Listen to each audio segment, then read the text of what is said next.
Good evening.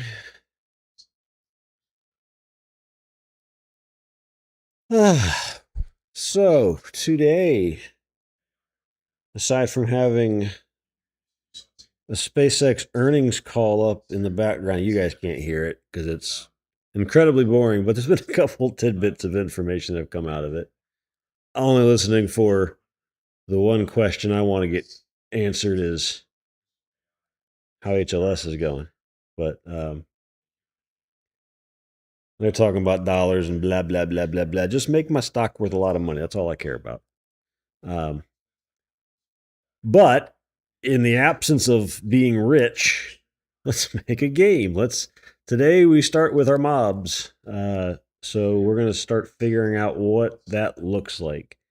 Um, we already got a list of stuff here that we were gonna go with. It's not a huge list anymore, thankfully. We're down to what? 64? Not bad. We were at like 160, so 175. So we narrowed that down a good bit. But we've got to figure out how we define these and how we get them to spawn. So if we start, step one is to figure out how we define them. So we know in definitions we've got, there's a helicopter flying over. Alfie's not happy about it. It's okay, my boy. It's just a helicopter. It's not going to hurt you. We have a mob type and we have mob spawn weights. And these weights are tied to the type and then the terrain type of how they spawn. So, and then the mob types, they got names. So we have names, right? We have our name that we're going to use here. We're going to have like variants, like low level versus high level. Like you look at any game these days, and you don't just have a bear. You've got baby bear and adult bear and mega bear and super mega bear and boss bear, and obviously better names than that. But we'll have something similar. We'll have different tiers, and there will be adjectives that go in front of each of these to kind of differentiate them. So we'll have to define that in here somehow. Which I'm looking at these columns, I'm going, not defined anywhere. So we're gonna have to do that. Let me turn down. This is a little loud. Actually,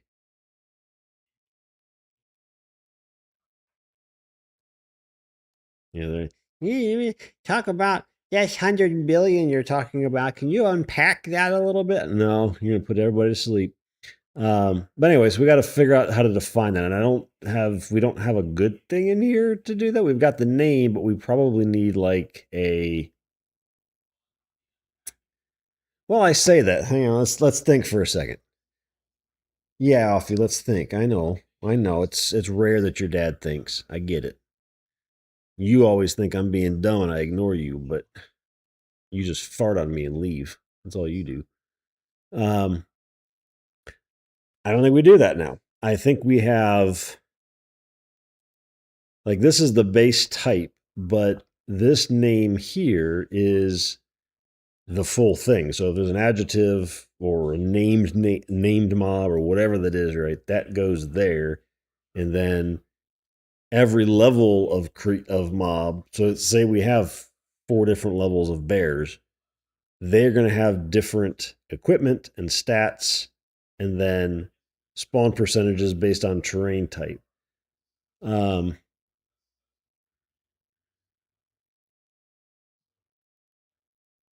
One thing I don't see here.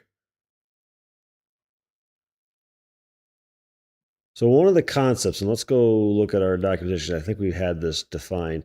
One of the concepts is there is some level of when you're close to a settlement, you don't have the highest level crap, right? You get a little further, not too far away, but a little further away, and then it ramps up. I think we had that in here still.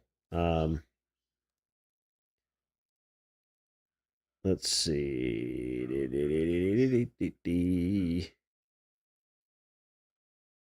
Is it in the game design? Maybe it's in here. Let's see.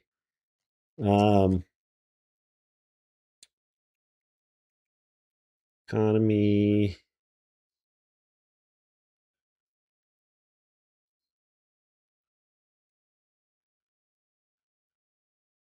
We actually do have this in here. I don't think we do the learning new tactics thing, but I do think we have equipment on them. Loot. I guess we don't have it in here.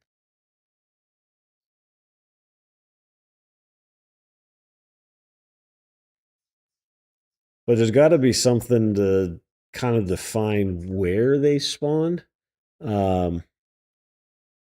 Like a distance type metric. We've also got, so when we define our world and we define a subland block,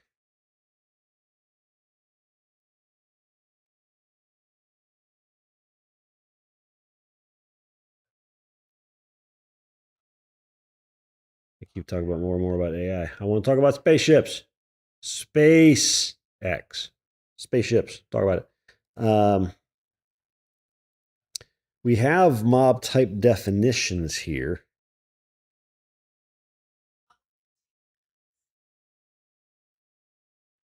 So that defines what can spawn there in the first place, or what we rolled to spawn there, so that it stays static-ish, right? Doesn't change constantly. But it doesn't define. It doesn't. There's nothing in here that says how we determine that yet. Outside of the spawn chance percentage, and then that's it. And terrain type, obviously. So these two together are really what defined it. I'm trying to think. I think we need something for tier, maybe. And then we have built into the code tiering that determines, okay, well, when you're pulling in, you're building a subland block that is between X and Y away from a settlement, it is this tier or lower. Like you can have lower, but you can't go higher, maybe. Just to kind of have that feeling of you're not going to get destroyed as a new player when you first land and you're in a settlement and then you go outside of it. That's weird. And I don't want it to be that you walk outside the door of the settlement and you've got a boss that can spawn there. I feel like that's not right. So, and that scaling might not be huge. Like I know we have a thing on our subland blocks that is how far it is from a settlement. So if we look at just a list of these, there's a local XY, bleep, bleep, bleep, bleep, bleep, bleep, bleep, bleep, somewhere in here. Distance to nearest settlement. Of course, I picked the spot that has none. Oops, I didn't mean to do that. Close. Do I have one here?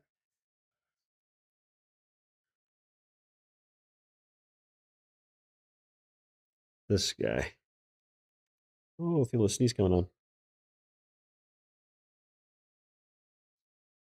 Yeah, so we have our distance to nearest settlement here. We define this up to 25. Now, we don't have to say that the tiers go up. You have to get 25 away to get your highest tier. But we have to have something. And maybe it's only 10. But as you get beyond 10, you get more of a chance of higher level stuff. But at 10, you could get a high level thing anyway. So that's kind of like an algorithm we got to build in to the code, I think. I don't know that we configure that much. There's a certain level of configuration that makes sense, and there's another level that's just stick it in code. I feel like that is in code, but we need to have something in here to define that the mob type is X tier.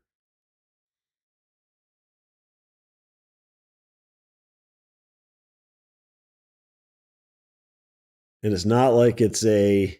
So, one thing to keep in mind too is like this isn't levels. Like, if you have a brand new character, you could beat a tier. Let's say we have tier 4 of a mob if you're smart about it, maybe. Or you might just get destroyed. That could happen too, right? There's going to be some that you could and some that you can't. Like maybe you have a tier 4 sloth. We don't have a sloth on the list, but maybe it's a tier 4 uh, ant. You could still crush the ant, right? Um, this this one feels a little odd, but I think it's more of a swarm thing. It's a swarm of ants. So maybe tier 4 ants. It's the number of ants there are, or maybe the toxicity of the ant. But you could still kill it from a distance, right? If you have the right knowledge.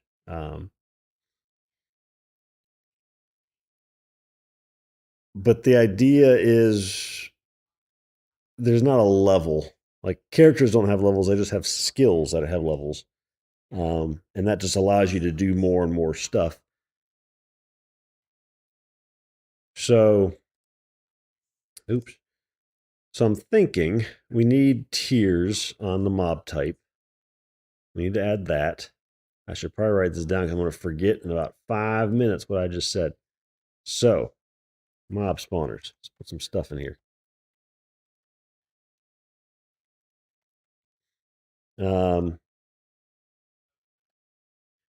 Add tiers to the mob types. Mob types are the base names from our bestiary plus an adjective.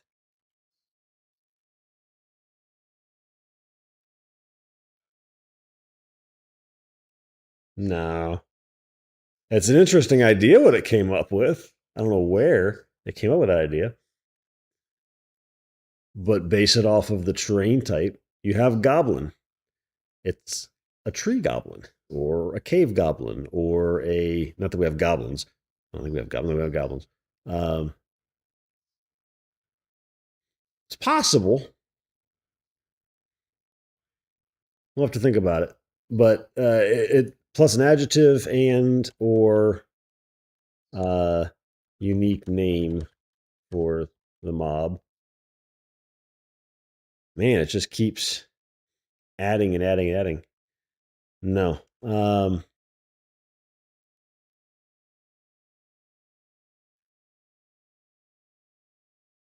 Hang on, they might be asking a question about HLS next. Yes. That's what I want to hear. I'll pipe this in for you guys to hear too. It's an exciting earnings call.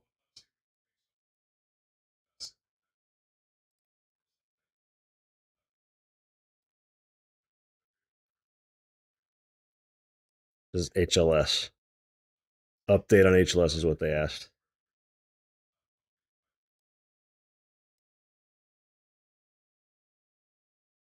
That's it? Okay, thanks, Gwen. Please say something useful.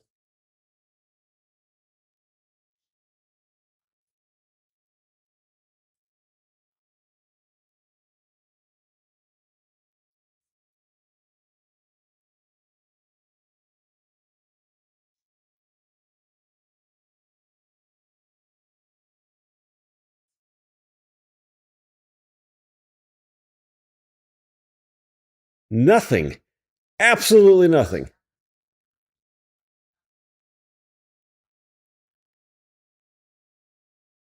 Oh, who cares? All right. That was so not cool. Terrible answers. I just wanted to know, can we just see something for HLS? That's all I want to see. Oh well. Anyway, back to mobs and fun stuff. I mean, space is fun, but that wasn't.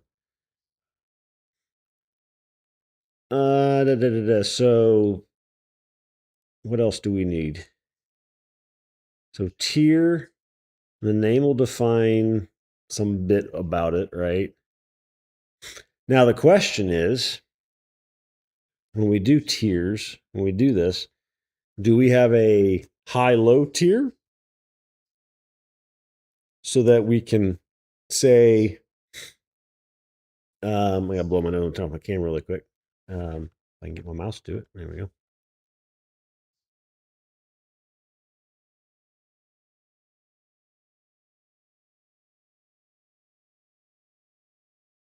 Whew, getting itchy.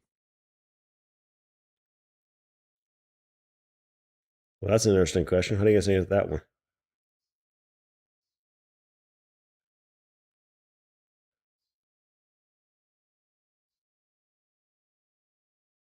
Interesting. He just said we consider the heat shield problem solved at this point.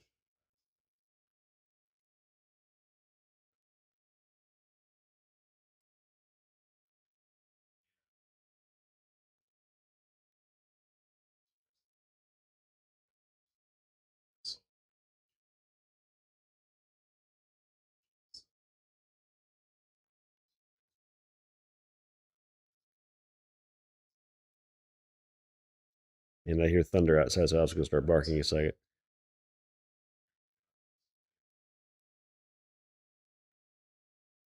And all the engineers at SpaceX that are on the heat show, like, wait, he said what?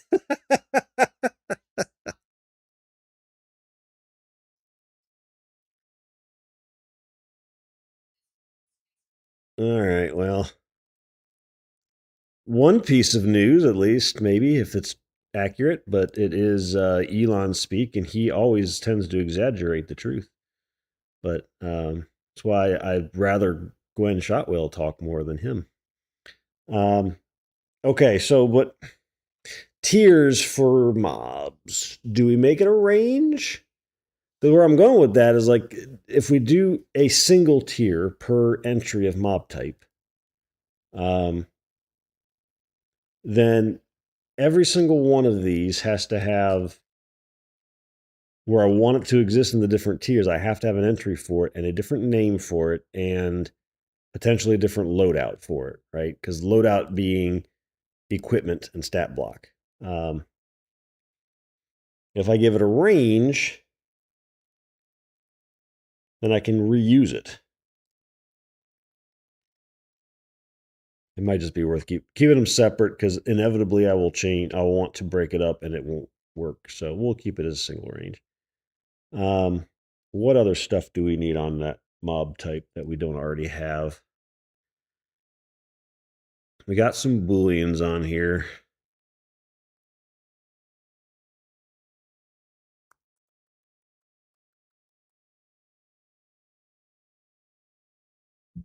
Oops.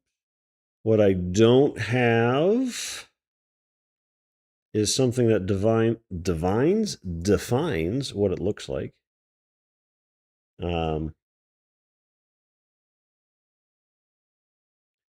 we need being not a being not a 3D not being a 3D game. I think this will just be like an image. And is there maybe like an icon that we set plus an animation? I don't know. Or is it just a static icon? I don't know. It's not a big list, so like I could always add more records here later. I just don't know if I want it to be a.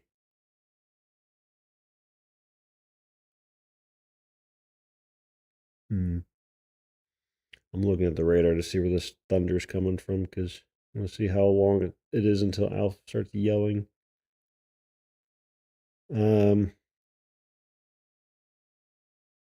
Hmm.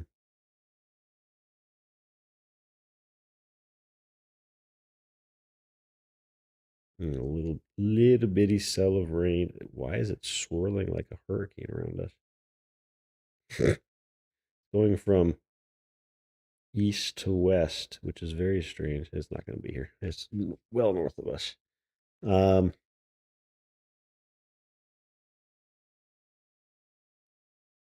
Need something to have a visual thing, because I know we added that to something else. What did we add that to? Did we add that to terrain types? Because we have... No, we don't have it. We don't have anything. Oh, we have a JSON B. Okay, maybe we do that. Because like right now, terrain types, the visual representation is color letter. Maybe those stay forever, but we will add different graphic settings. And maybe we just add, whenever we want a visual representation of something, it is always JSON V, and then we can divide multiple things, and it's not multiple columns, and blah, blah, blah, blah, all the good stuff from it. So let's do that. All right, so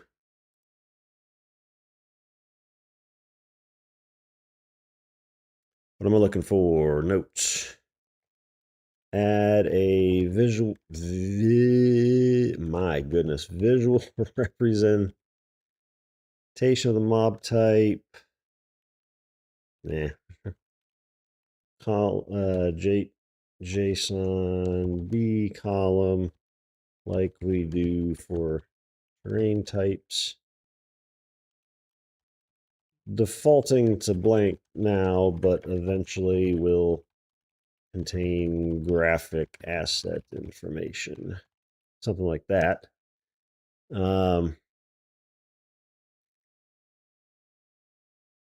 What else don't we have defined on mobs that we need to have defined?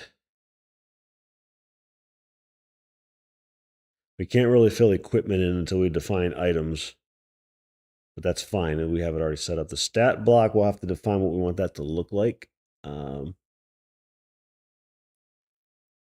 It'll probably be different stat ranges that it rolls between. That would be my guess of what we put in there.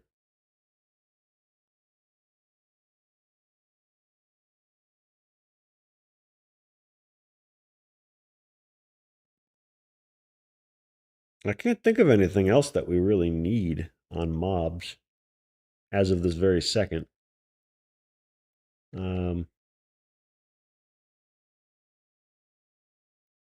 Its stat block will contain its base speed, and then the speed factor, depending on the terrain type, will increase or decrease that speed. That's the idea there.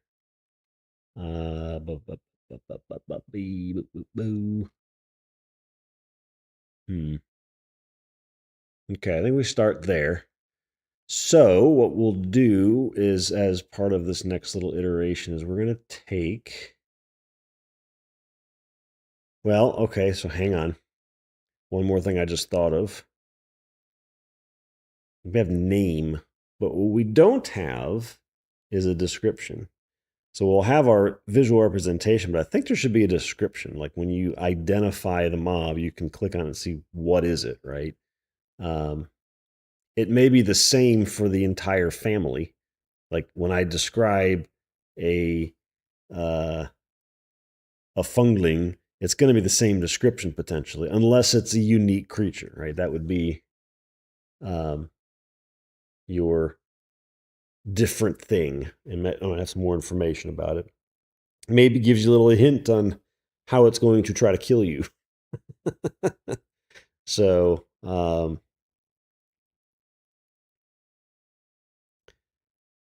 I think we could probably get all of those in there so we can have it script out an initial load of all of these. Now, does this work like Excel works, or just going to just copy the ones visible? I think it's probably going to copy everything. I'm going to have like 160 rows when I do this. No, it actually limits it. It used to copy everything in between, and it doesn't do it anymore. They did something good with Excel. When did that change? I feel like I just recently had to fix that. So that's 64, and we are on line 65 there, so that's 64. Yeah, okay.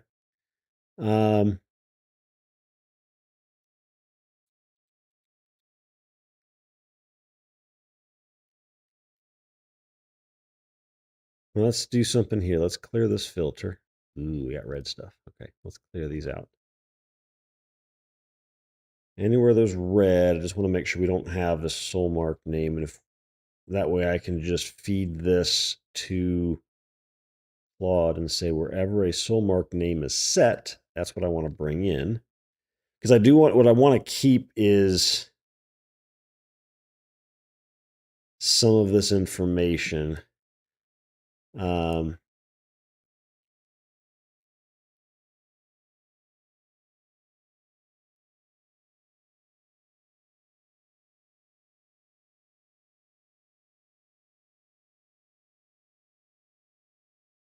what is that noise I hear?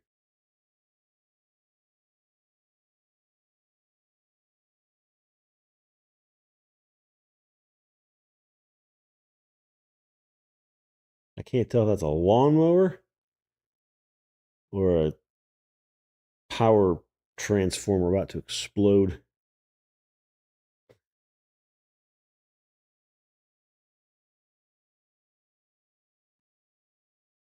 It's going away.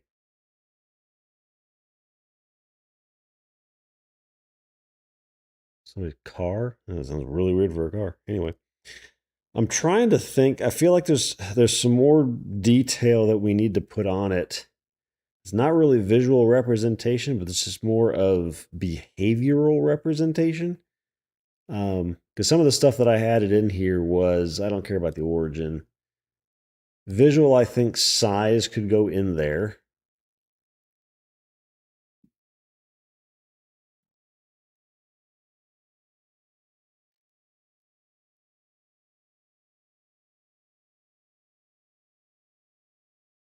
I don't care about civilization. The can speak is interesting simply because it would I have mobs speak in this game?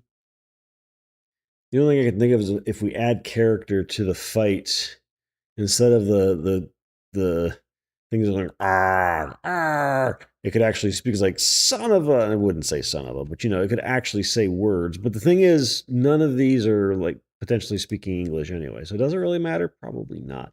I feel like I'm adding scope and complexity that I don't need right now. I can always add that flair later. Ah, yes, it is a lawnmower. I could just hear the tones of it because it was behind the house across the street. Now it's in front of the house, and I hear it cutting grass. Um,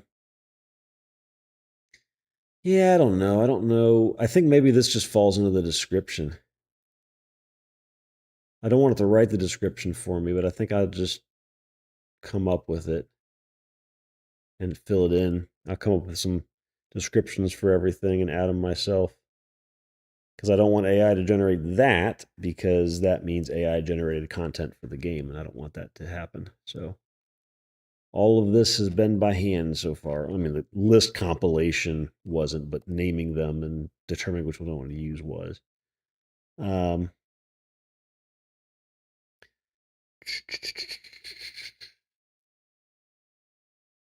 so I think we just have them added with the name, blank visual representation, blank stat block. Well, let's think about that. Let's think about what stats we need to define, and then we can have it put in some just dummy stats to start with, just so I can just change numbers rather than have to write the whole JSON block out. So maybe we come up with that. We'll have it. I don't think there's a default on this table.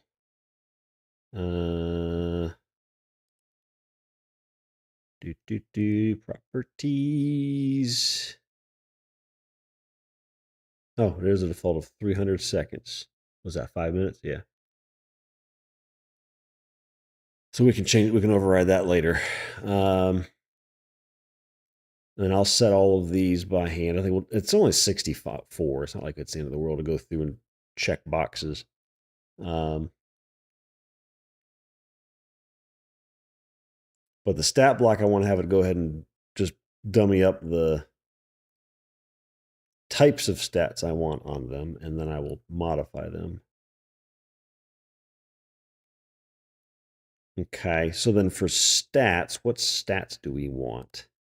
For the stat block JSON, we want these stats to be dummied up with a 0 to 0 range.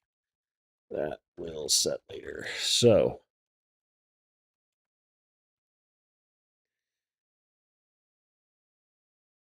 we got to start thinking about what stats we want, because they're going to basically play into our character stats, and we haven't even decided those.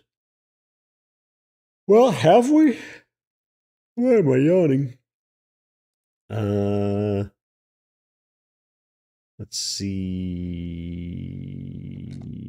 Do we have those defined somewhere? Nothing there yet.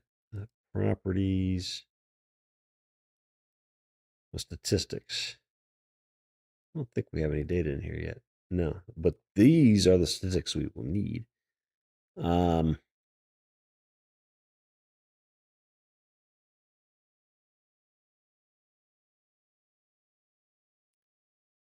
Well, maybe we don't fill in stat blocks. Maybe it don't really matter, right? We're just kind of, maybe we skip that for now until we determine, where do we determine those? At what point in our life do we determine those? Baby, where did it? Travel. Do we ever define stats anywhere in here? I don't know that we ever define stats.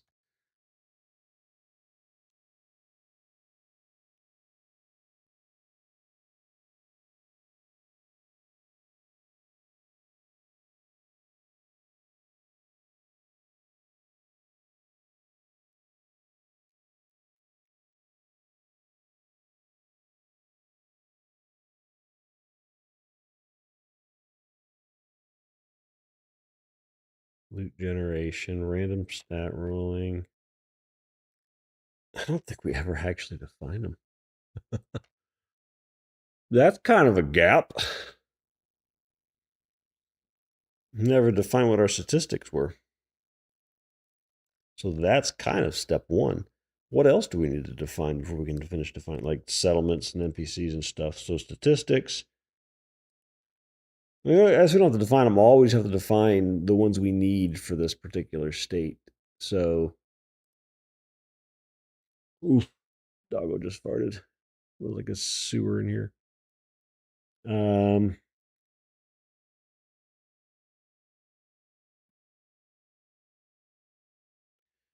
So the idea here, let me pull up my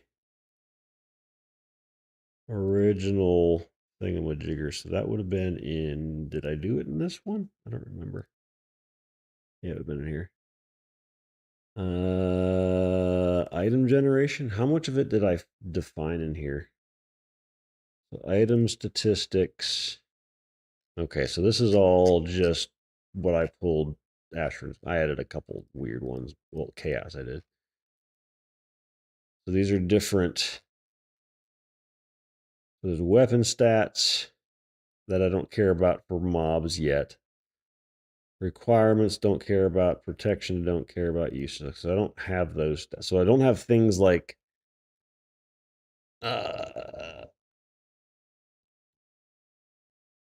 strength and armor. Oh, do I have armor? Slash, pierce, bludgeon, fire, cold, acid, electric. Yeah, I don't have armor. But I think, did I consider those properties maybe? Let me see. So we have weapon types. We have magic types. We have craft. And this, like I said, this is literally all pulled from Asher's Call. I did not fix these at all. Character skills. Clothing types. Item bindings. Item types. Item effects. Item finishes. Item color. Item qualities. Armor types. Coverage. Damage types. Okay.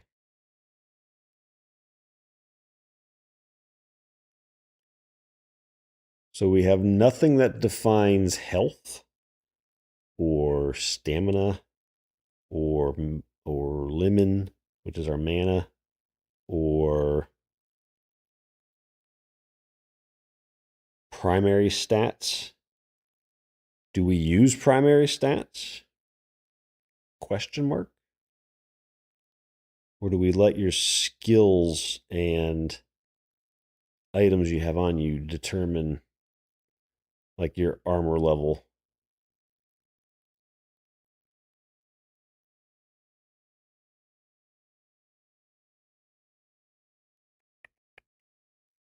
Let me think about this for a second, because so been playing EverQuest Legends since it came out last week.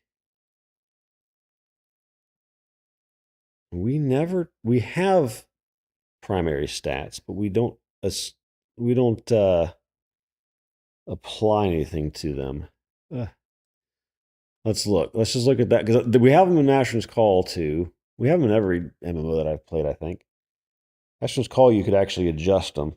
You could invest in them. I don't think you can do that. I've not seen that in EverQuest. It's more of your gear adds to them. But do we want them? Does that just overly complicate things? And do we just rely on your skill level to be able to determine all of your collective stats and properties?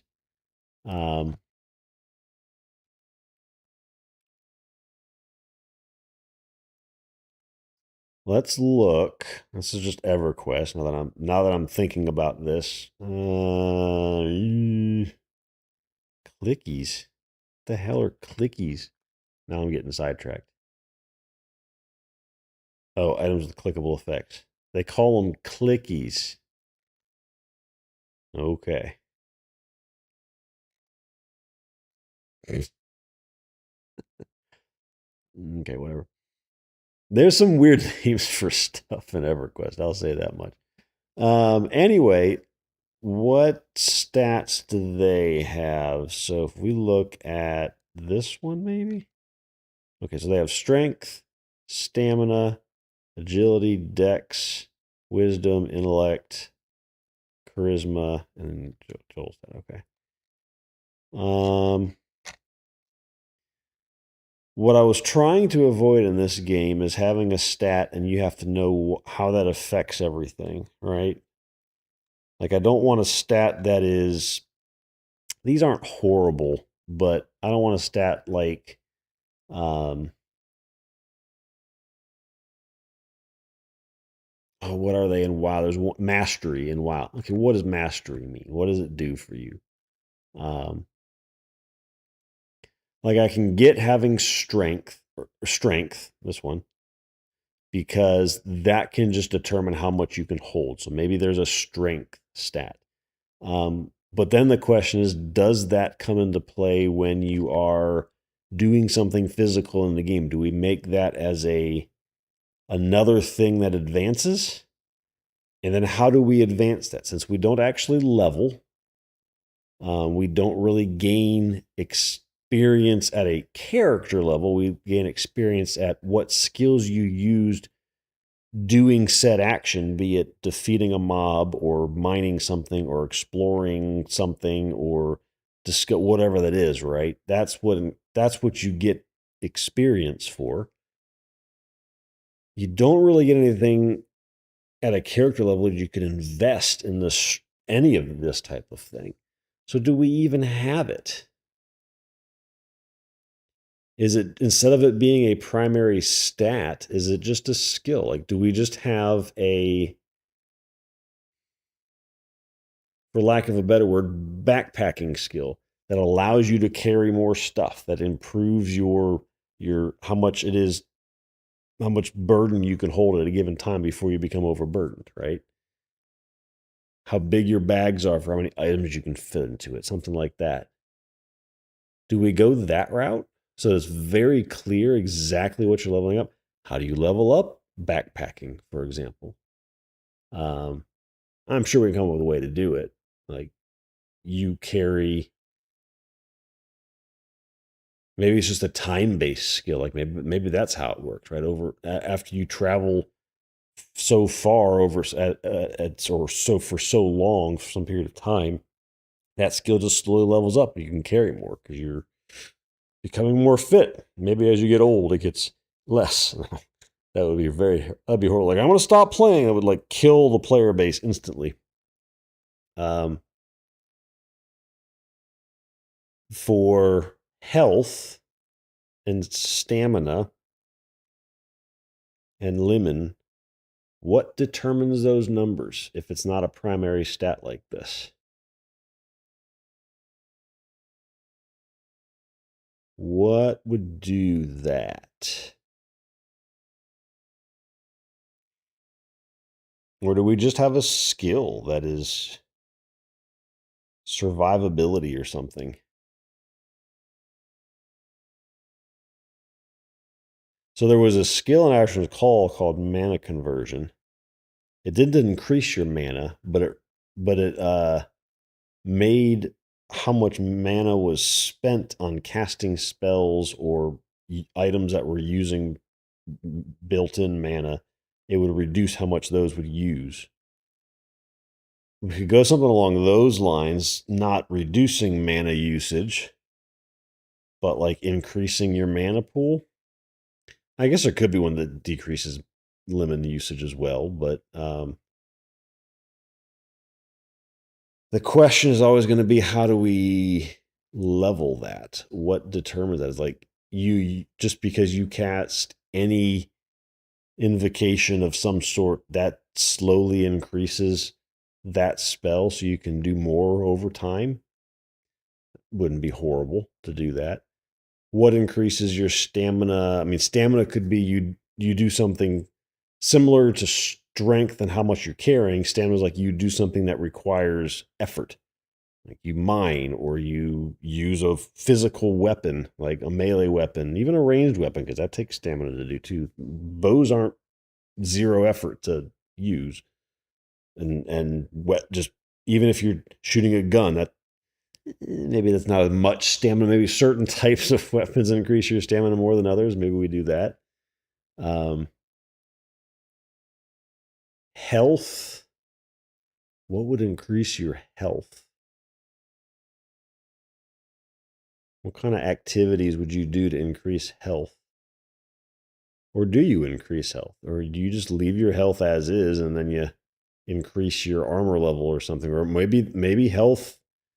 Another way to even look at this is it's your gear. And that's it. Like that's the only thing that increases your health and your stamina and your limit is your gear. Like those 3 and 8 stats are improved by your gear. Strength could be something is like just strength training, right? I could see that one as just being that. But your 3 primary life force stats, or whatever you want to call them, are solely increased by gear. And potions and food and stuff like that, or whatever that is, medicine, that kind of thing can help that stuff too.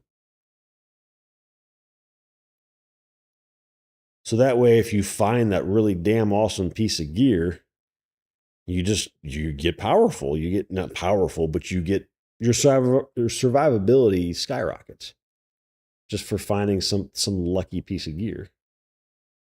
And then it's not a one thing I saw, like one example of gaming the system that I wanted to avoid with that, and where I was kind of like, I'm not so sold on that, is, for example, in Escape from Tarkov, you can level up your strength and your endurance and skills by going into a weight room and playing a little mini game to increase your weight. I don't want some bogus little crap like that to be something you can game to increase your stuff. I want you to have to find something that makes it better. So maybe we do that, and that's just based off of gear. We still have this stat, like we still need to define it, which means mobs have to have it defined, the goal is we need to be able to define that stat. But like strength doesn't come into play when it comes to, and maybe it's not a strength stat that we have, it's just a burden stat that's how much you can carry. And you can increase that with different things. And even that can be increased, not just from a skill. Maybe that's by the bag you have, right? Or if you have some sort of incantation on you that increases your carry weight. And maybe that's not a skill. Maybe that is just a stat on your character that is also just improved by gear. And if you're wearing really heavy mail armor or metal armor or techie armor that's very heavy, then you can't carry as much in your backpack. But that's your trade off, right? You're very protective, but you can't carry a crap ton of stuff unless you have a giant bag too. Um, so, but that giant bag might reduce your ability to dodge something during combat. I don't know. So that way we're not we don't have to play the invest your precious skill points or experience into which stat is more important to you. Whatever you decide on is based off of your gear and what you do, and that's the whole idea of this, was that what you do is what makes you better at doing that thing, right? If you do said thing more, you will get better at said thing. So I think we have the stats, but they're only driven by gear. And the only stats that affect combat, I don't know if those are even valid stats. So let's look at this guy. So I think we have health, stamina, and Limen. This is our mana. We have, not that this is for mobs because they don't have a burden thing, but how do we call it? Weight limit or burden? I'm trying to think of a good, the best way to say that. How's it normally said? I think there's, like, I know in EQ it says weight. On Astro's Call it was burden.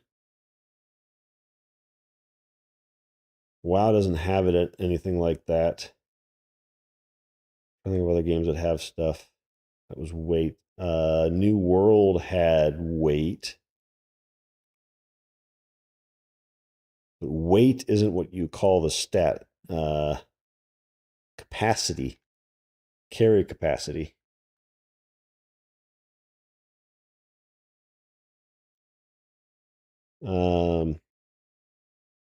Maybe it's just burden level.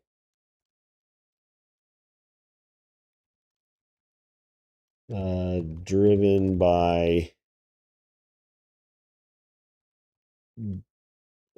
gear and bag sizes / stats. Well, let's see. They're all driven by that, though. It doesn't matter. So burden level, and then are there other primary stats that we want to have that are clear, like strength? I think that could be something that we could put on here that's very straightforward. The stronger you are, the harder you can hit with a melee weapon, or the faster you can mine because you can hit the thing harder.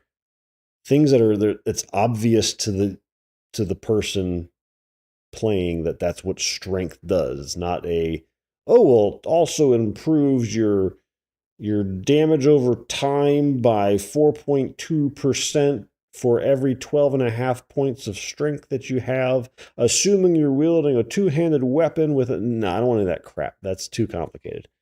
Not with stats like this. These need to be very clear. It's recommending dexterity there, but I don't know that I want dexterity. Although if you have dexterity, we have to make sure that the description is very clear what this does. Like strength increases melee weapon damage.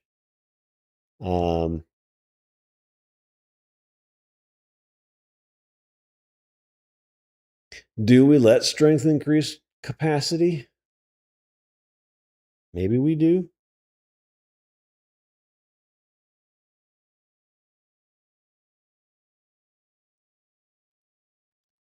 only for player characters.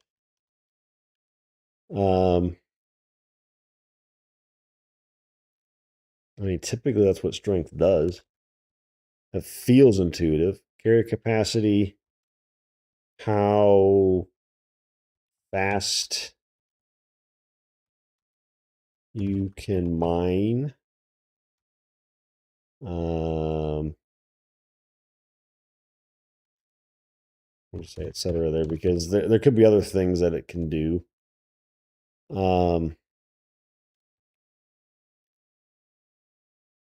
I've never understood why dexterity would increase ranged weapon damage. That's always something that they put in games, and I don't understand it. To me, dexterity means how fast you can react to something. So like dodging is on there, and that makes sense. How fast you can gather? No.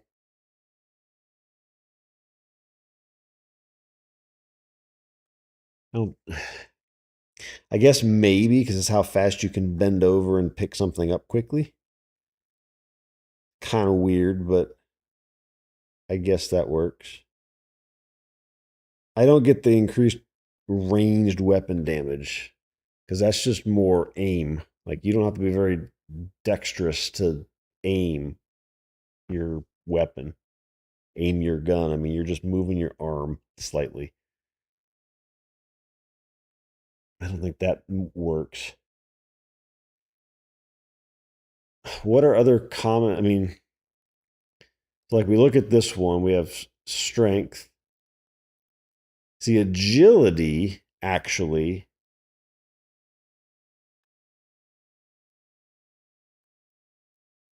They so dodge, parry, avoidance. We don't have a run speed, doesn't matter in this game. Dex is maybe we don't have dex, maybe we just have agility. Because I was thinking dexterity was dodge, but I'm really thinking of agility, and that makes more sense. So agility increases dodge chance, not weapon, not weapon. So this one for sure. Um,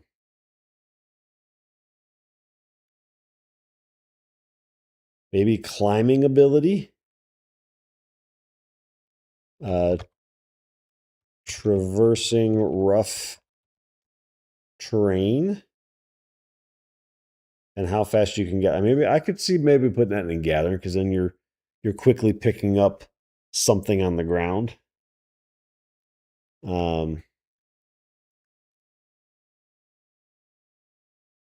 How fast do you see looting doesn't really I don't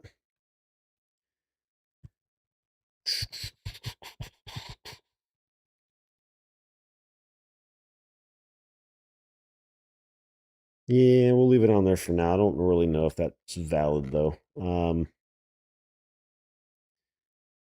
I've always had trouble between wisdom and intelligence and why there's two different stats.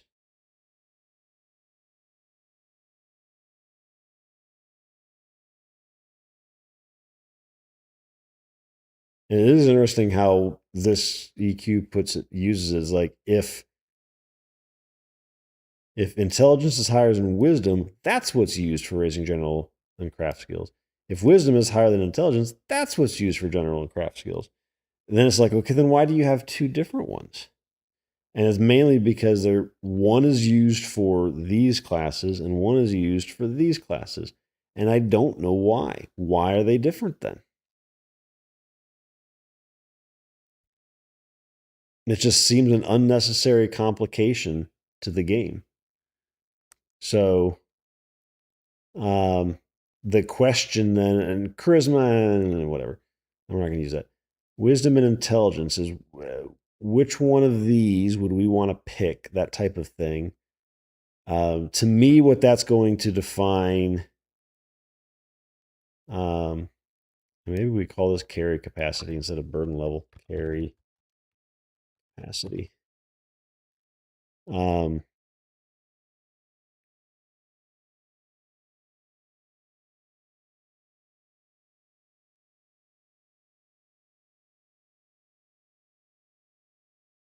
Do we let either of these increase health or stamina? I don't think strength.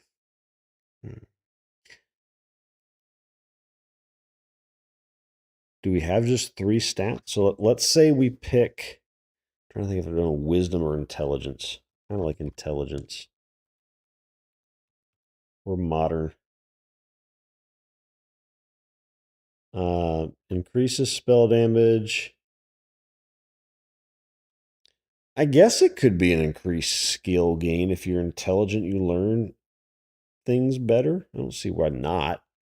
So then the question is, so that's red, yellow, blue, right? Those are the colors of in my head of what you think about when you see strength, agility, and intelligence. Agility sometimes can be green too, but we'll call it yellow. Red, yellow, blue. Do we make each one of these also improve your health and stamina and Limen as well, instead of it just being gear? So you could get gear with good agility on it and increases your stamina. You could get gear with good strength on it and increases your health. Is strength the right thing for health?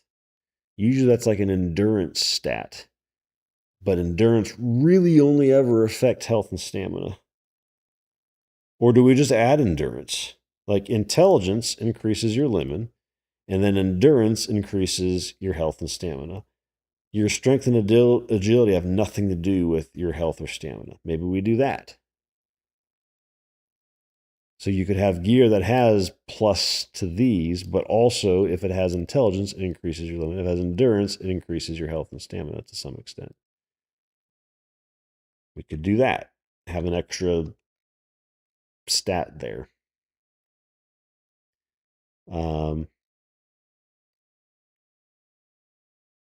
Affects jumping endurance, really. There's all kinds of weird weight. Yeah, there's that one there. Kinds of weird stuff that games did. I'm trying to have some of that intricacy, but not so complicated that it doesn't make sense. I don't want things that don't make sense. This affects carry capacity. This affects traversing rough terrain. I'm trying to think of something that, like, outside of combat, do these affect? So, like, this one will affect combat melee weapon damage. This one will affect dodge chance. But this will also affect your carry capacity, which we have a modifier for that one now. Agility will let you travel a little faster through rougher terrain.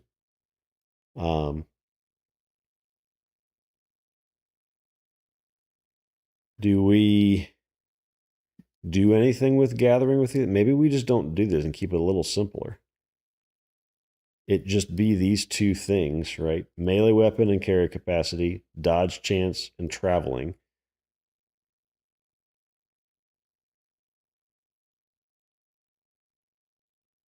And you mine and gather the same speed as anybody else. This might be overcomplicating things. Maybe it's just those 2.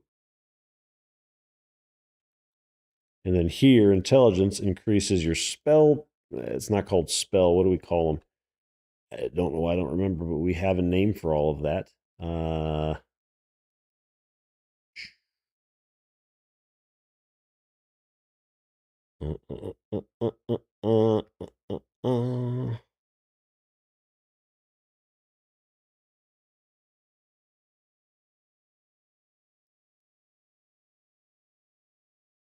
What do we call them? This is old, so old. We called them something. Is it in our database yet? Because we had them.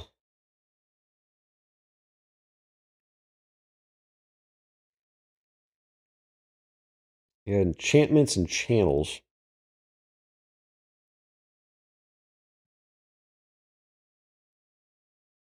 So enchantments. We had all this stuff defined somewhere and how what the description of these were. Where is that?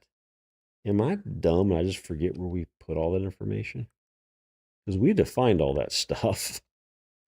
It was part of our entity. That's where it was. It was in our entity stuff. So if we go back here, and we can just look at closed, it would have been in skill related stuff. So base skill, sub skill, character, Limen. Blueprints are our crafting thing. Channel is our actually, we just have channel. What do we have enchantments for? Oh, enchantments are buffs on items. Channels are actually something that we channel our Limen knowledge to induce, whatever you want to call it, like an induction type thing. So channels. That's right. I forgot we call them channels. But me here. Increases channel. Not maybe not damage, but effectiveness. So it's not just damage; it's also buffs and things are more effective. Maybe.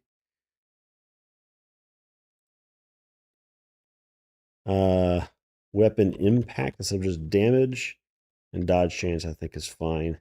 Dodge.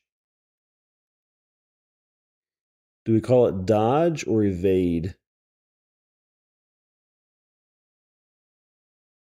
Parry is definitely different. Parry is more you block. Dodge, parry, block, chance. Ow. That was my knee. Ow. um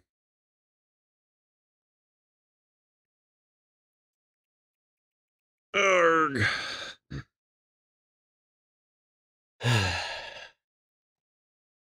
Do we increase skill gain with? I hate one problem with putting that is everybody's gonna just totally build up intelligence, and I kind of feel like that's not ideal. What else could intelligence increase? What increases your limit? I think that's the second thing. Increase limit. Limit or it's this one? Not it's not an IN. Limit. Why do I keep typing IN? What am I thinking about when I'm typing this? Yeah, no, limit is not a word. Increase limit base. So there's a second. Two things it does, neither of which are like game breaking.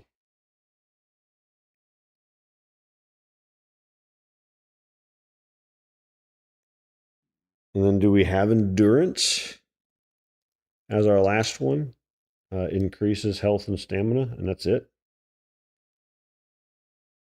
Or do we just have stats that increase health and stamina? I feel like the fact that we have one that increases carry capacity and one that can creates increases limit, we need something to also increase these indirectly. These things don't affect those top three stats at all. Well, no, this one does, and this one does. Agility doesn't affect anything. Should it? Should it improve your stamina?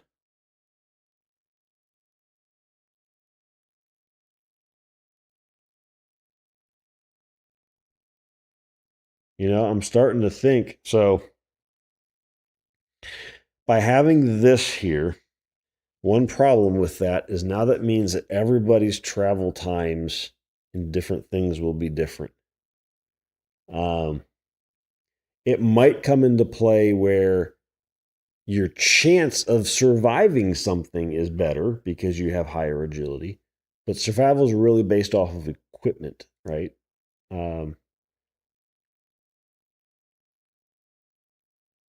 Maybe that is increase stamina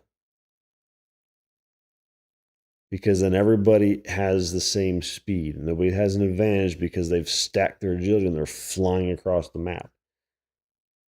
It makes it easier to balance things for time.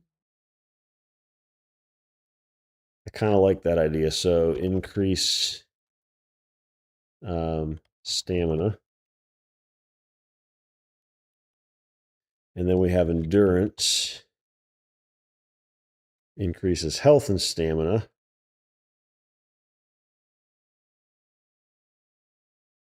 Or do we call it vitality? And that just increases health. And what we have whatever we pick, we need two things it does. One that increases that health, and then one that does something else. What could something that increased health also do for you? Um, hmm.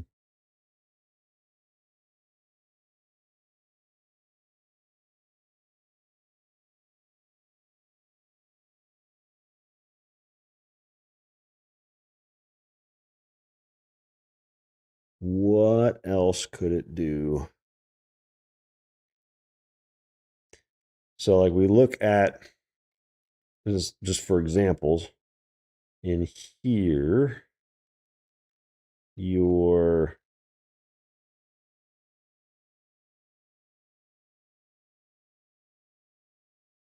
interesting stamina affects hit points and endurance.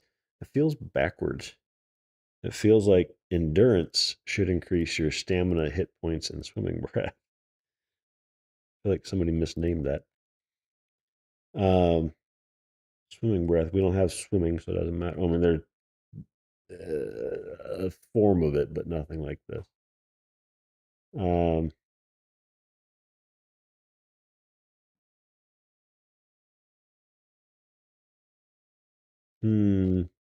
we look at AC. This guy. And we look at, is it under skills? Under game mechanics.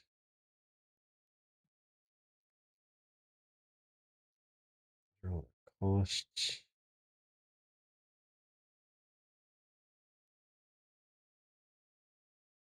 We have coordination too, but that doesn't really affect your health. Like that word doesn't make sense. So we had strength, endurance, coordination, quickness, focus, willpower, and things. So endurance here, what did endurance do? So it was health and stamina, regen bonus.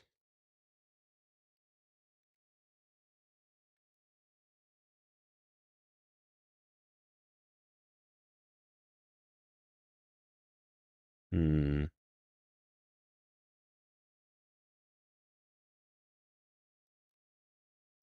What else could that? What?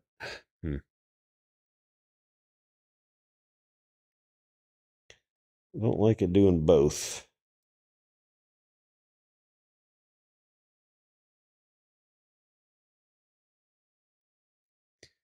Because the idea is goes to 0 and you die in combat. Um,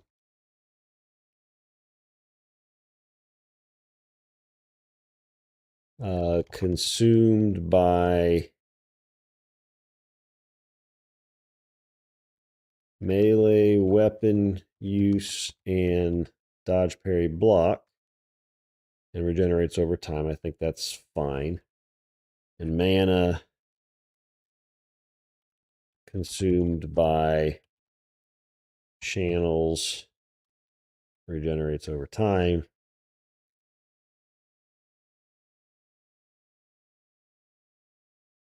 Health doesn't regenerate. It just resets after combat, unless you heal yourself, unless you have the ability to heal yourself. Resets after combat. Um, I just, what else could endurance do for you aside from increase your health?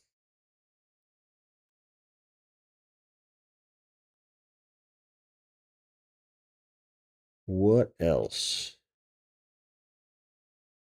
I'm thinking things like regeneration. Maybe endurance is, instead of it increasing stamina as well, it increases your health, but maybe it increases your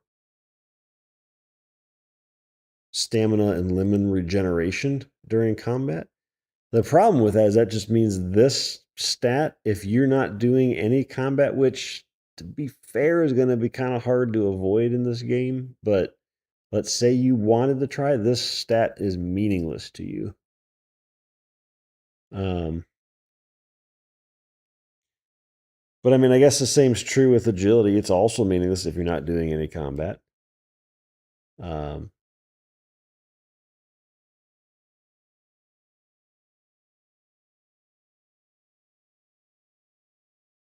so now it's not entirely meaningless because you could be channeling spells or some channeling magic that uses Limen and it will regenerate outside of combat, right?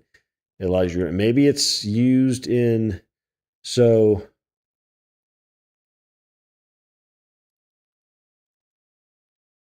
Oops. Some crafting gathering. There you go.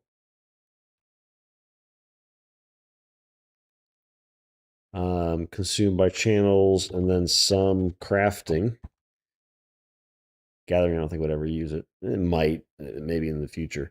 So if we increase regeneration, then yeah, you might not be going into combat and care about your health, but if you're gathering a lot, your stamina is going to wear down and you got to wait for it to regenerate to come back. So yeah, I think that works. So um, increases stamina, Limen regeneration, and increase health. There. So now we've got two useful things that each of these do. It's clear what they do. It's not this mysterious. I mean, there's going to be mysterious formulas in the background for this, right? And it will be figured out. But um,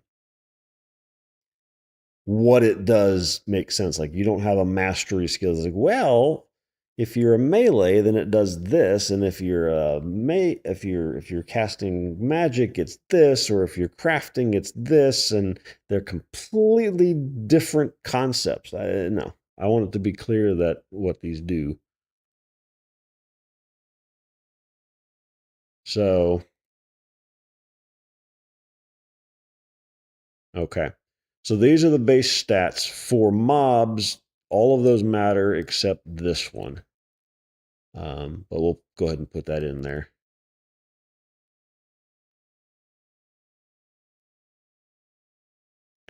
So then the next question is, we have all those stats. Where are we storing those for characters? Did I have a place for that already?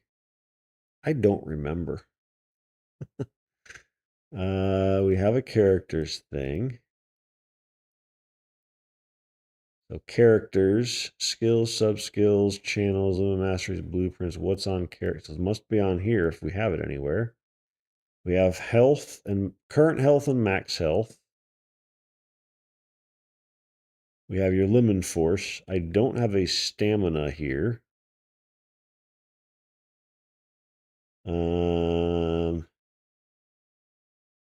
Do I see anything for carrying capacity? I consider, I mean, a lot of the stuff could be lobbed into the detailed equipment stats, but that's equipment stats. That's like that. What the idea for that is that's the summing up of what you currently have equipped. So I don't have to keep go summing up what you currently have equipped every time. It's already there. So I really kind of need.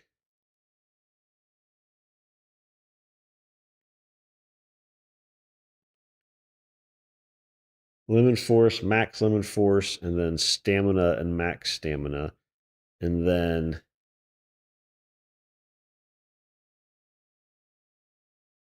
carry capacity, max carry capacity. And those two would be decimals. Because there's going to be there's going to be less than 1 kilo or gram or whatever, however we do the weight. We're going to use metric units. Dang it, screw imperial. Meters, kilometers, kilograms, grams. Ain't doing none of this inches, feet, miles, yards, and then pounds, tons. No. Do multiples of 10, damn it.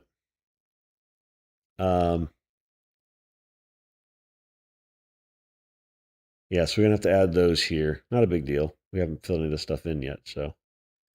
Okay, so then we need to add all of that.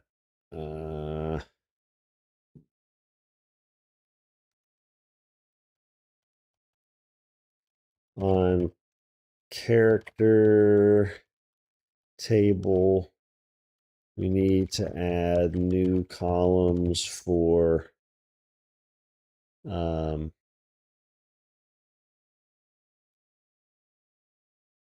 force max, stamina max, carry capacity max. I'll just put everything in.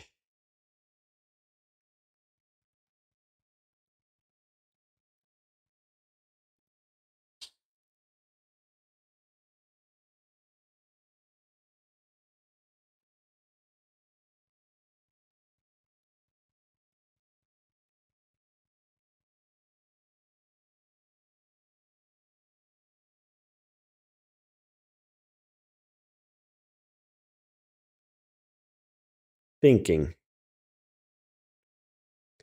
Because everybody's going to have a base level, a base value for all of these. And it's always going to be the same for everybody. The only thing that changes it will be your gear. And if I've already got this, which will be a summary, I don't need to store.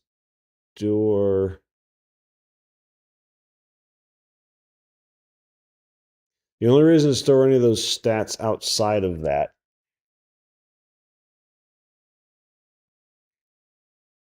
would be for quick query access. I have total armor level and total attack power, which I don't even have as a stat, right? Like that's just a. I don't even know if that's a valid number to have, to be fair. I feel like your skills and then the stats on the weapons or channels are going to be the what affect your power, not this number. Armor level, yes, because that's going to be what you offset damage with.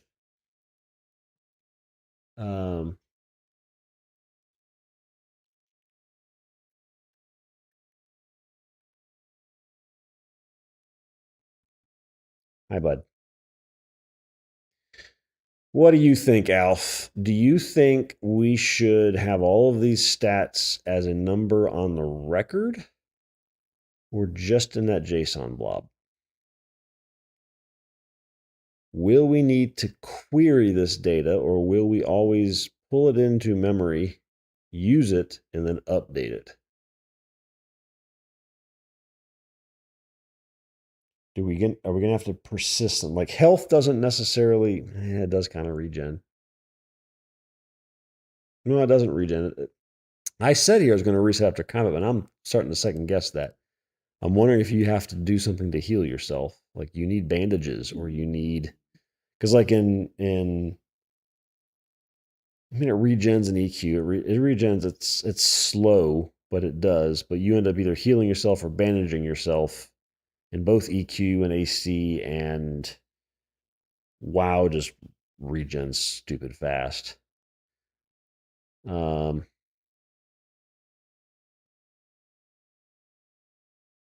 guess the question is, do I need to persist more than what the current max stat is? And maybe it's not.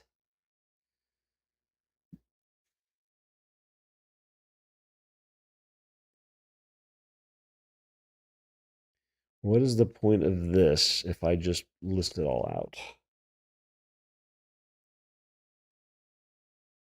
Well, the point of detailed equipment stats is it's a summary of all of my stats that maybe aren't those primary stats so that I don't have to go look them up every time.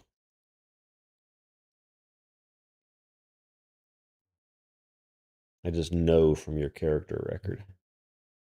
Otherwise, I have to go and then go into the items table and find all the items that are equipped on that character and figure, and that's effort that I don't necessarily want to do.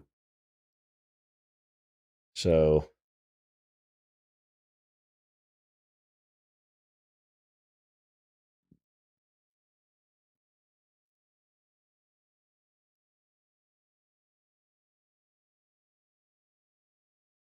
what do you think, Al?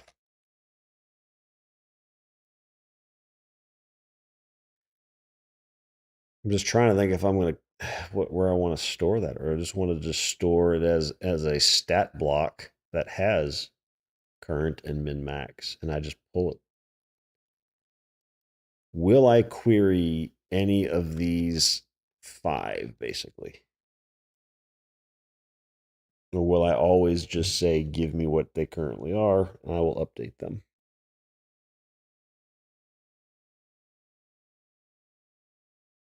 Hmm.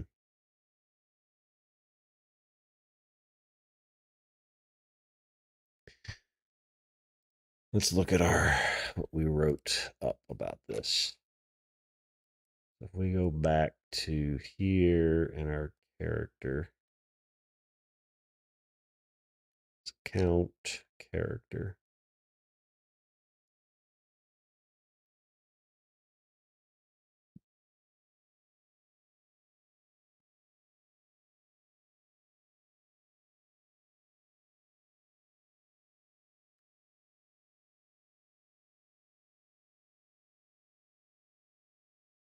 Wait, I spell all these with an I.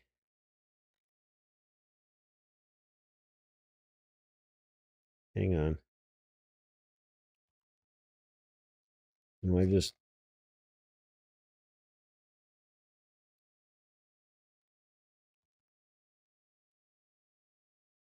there's no play no, or is it just back in here? Oh, so liminal is that version of it. Okay. Limen is that. Okay.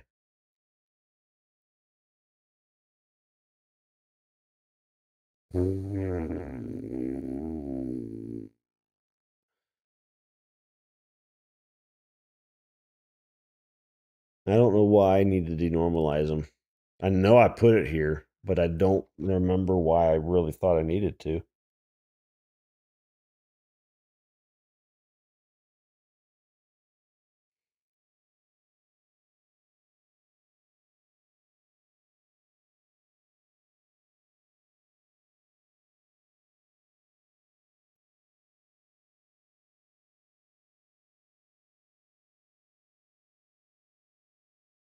Because this is. So the only other way I can look at doing this, and again, it still could all be in the same JSON blob, is have your base values, your current values, your base values, your buffs based off of contributions from your equipment, and then your current values. And the current will likely normally be higher than your base because you're unless you're completely naked. But the basically three values for every stat. And one thing with adding them here is if I add new stats or I change them or whatever, then I have to modify the database schema. if I just change this to stat block instead of what this is called now, and have it act more like we did on creatures, which I don't know why we didn't do it the same way on characters. So on a mob type, we have a stat block. These aren't the actual things, but we have a stat block for them with ranges that we define. And then when we define the actual mob, which is somewhere under world, maybe? I don't know why we wouldn't put that under mob. NPC, we just didn't put it anywhere, apparently.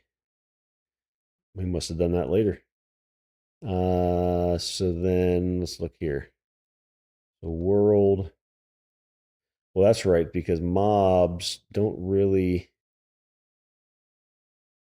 They are the type on the sub land block. The mob type definition is going to here. And the stat block just lists what they're defined as.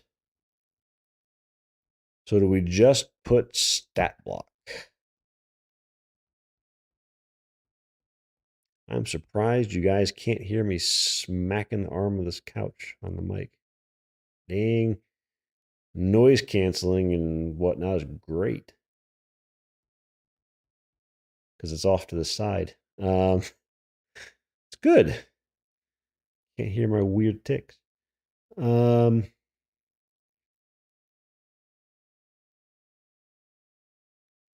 kind of leaning just go stat block and have the stat block be each of those stats, base, equipment bonus, current, right?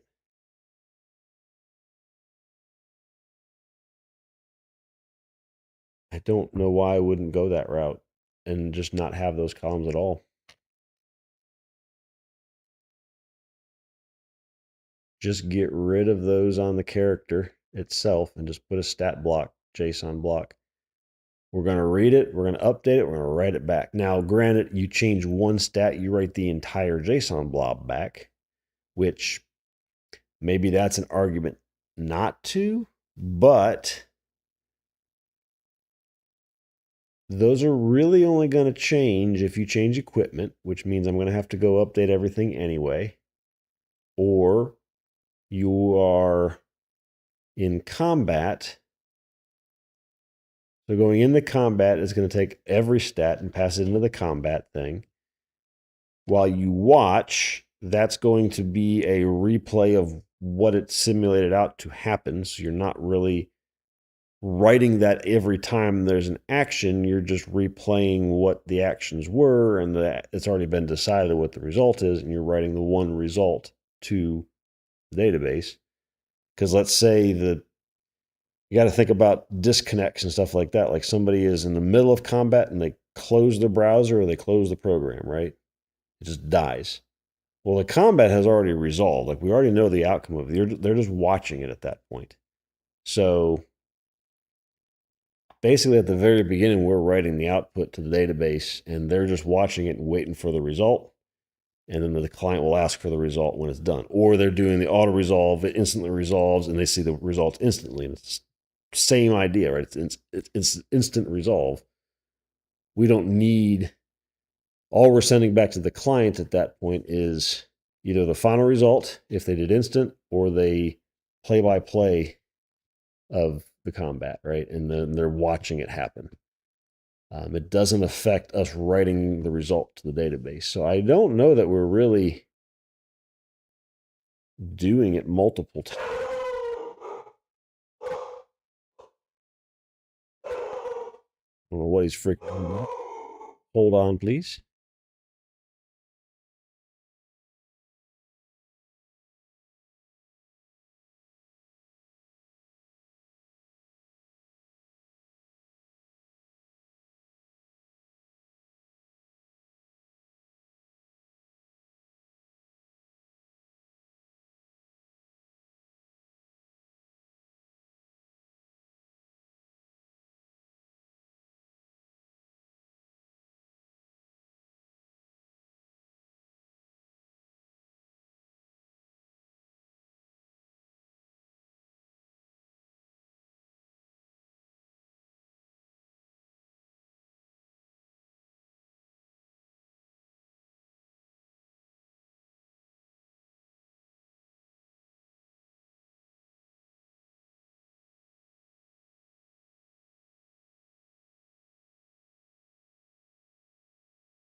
crazy dog. Oh my God, somebody pulled into their driveway across the street. I must yell at them. All right. Okay, let's just change it to a stat block. If we regret it, we'll change it back. It's fine.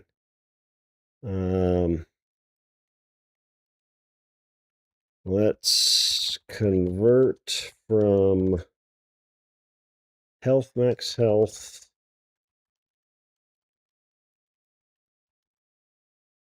Limen force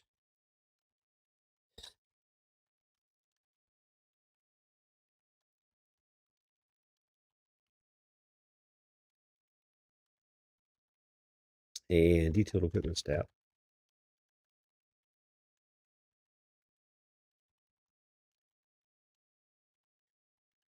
To just a single stat block JSON B column. That will contain all the above stats and the other stats we want to add in the future.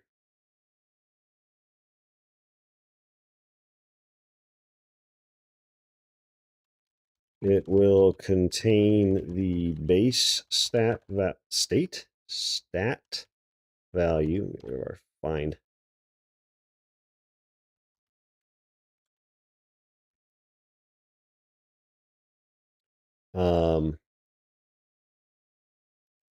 Adjustments from equipment up or down, because you could have debuffs.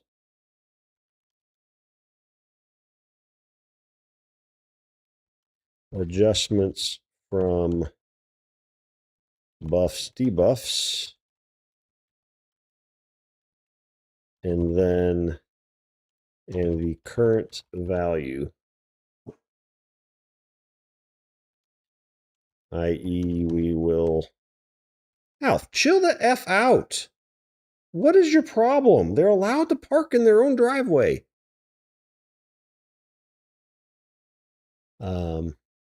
There will be 4 values for each stat. Okay.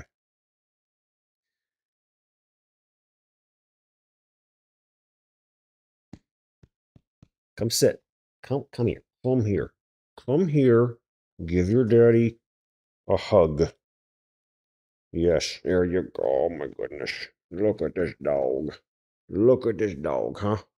Is he pitiful? Are you pitiful? Are you a pitiful dog? Yeah? You gonna fart on me?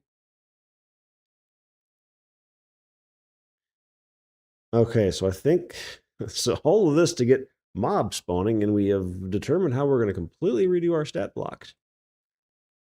You agree with all this, Alf? You agree with this direction? Oh yeah, you're going to sit on me? That's how this is going to go? Okay. Hopefully it's comfortable for you.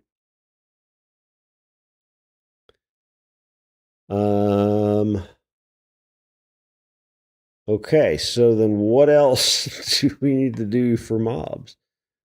We've just redefined our stats completely. So we do need to actually insert into definitions some new statistics, because we don't have anything in here right now.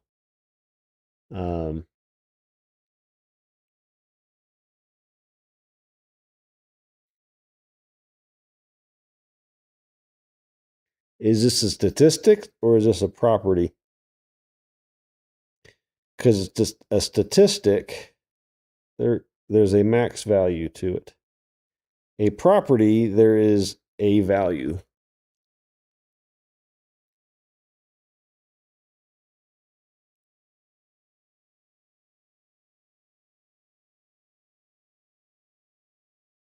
Not all these have to be defined, right?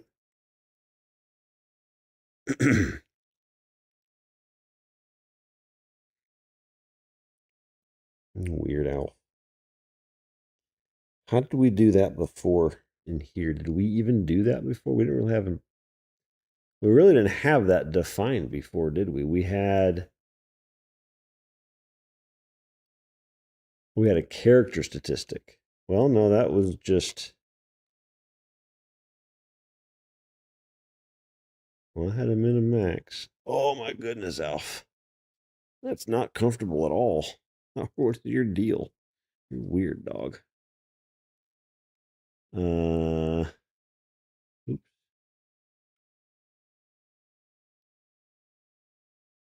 Oh, this is characteristic based, not character statistic. I'm an idiot.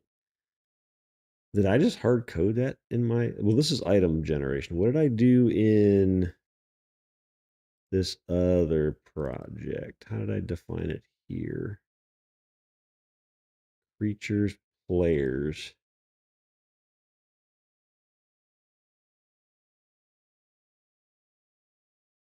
Yeah.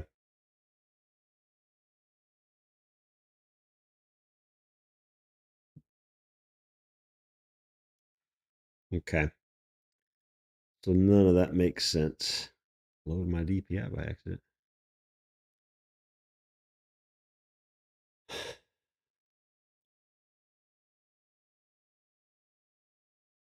Because a statistic is one of those things where you have like for on an item where you say your damage is between X and Y, and that X and Y is calculated by you have a min and a max value that you start with a base, and then you have a variance that gives you your range, right?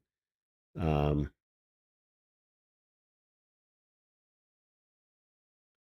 so what is property?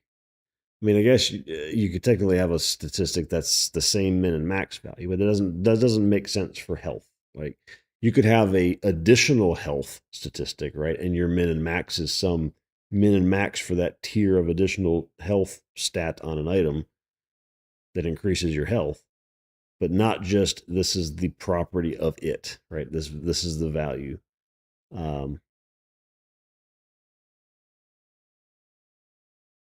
I think it's a property.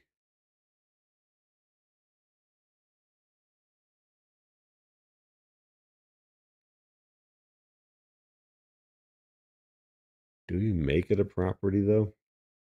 That really wasn't the idea of property. Do we just say this is a stat block? Like this is just your stats. Um, Everything else is defined on the item.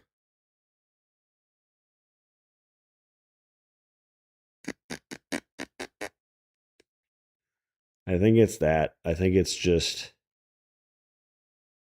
it's not a property we have to define. It's not a statistic we have to define. It's just this is how we define a player.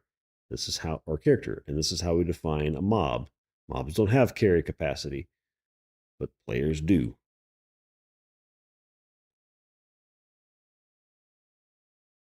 Yeah, I don't think we define those in there at all. I think we leave that alone because that was mainly for item generation. Okay.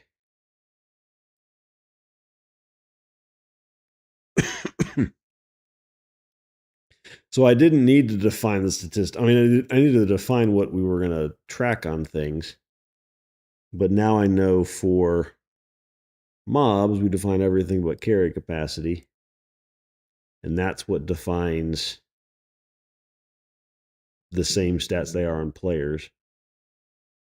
And there's going to be some where like agility might be 0. Like you might get in the case of say a I don't really slow things, do we? A turtle, a tweedle, that might have a slow agility because it doesn't move very fast. Unless it's a giant turtle that's a boss, and then it moves a little faster.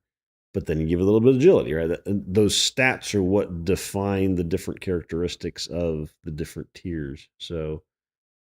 Um, so I guess in here,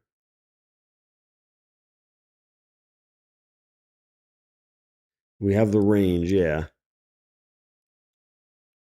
So don't dummy up on mob types. We basically built our prompt for Claude already here, which was the idea, right? So we need to add tiers to the mob types because we don't have that yet. Nope. We need to add. Where'd it go?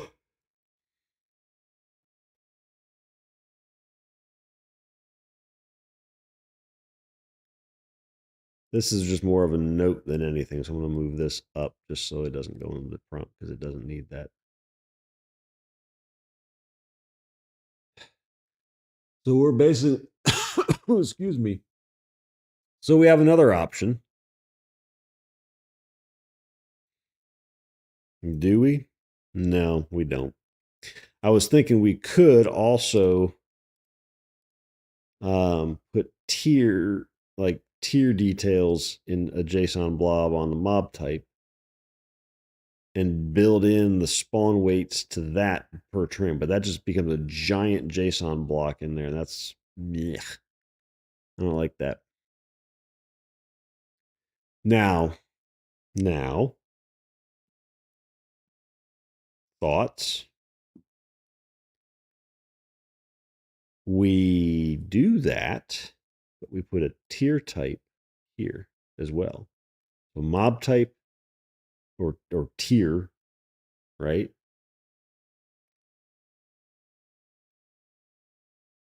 And we go with that.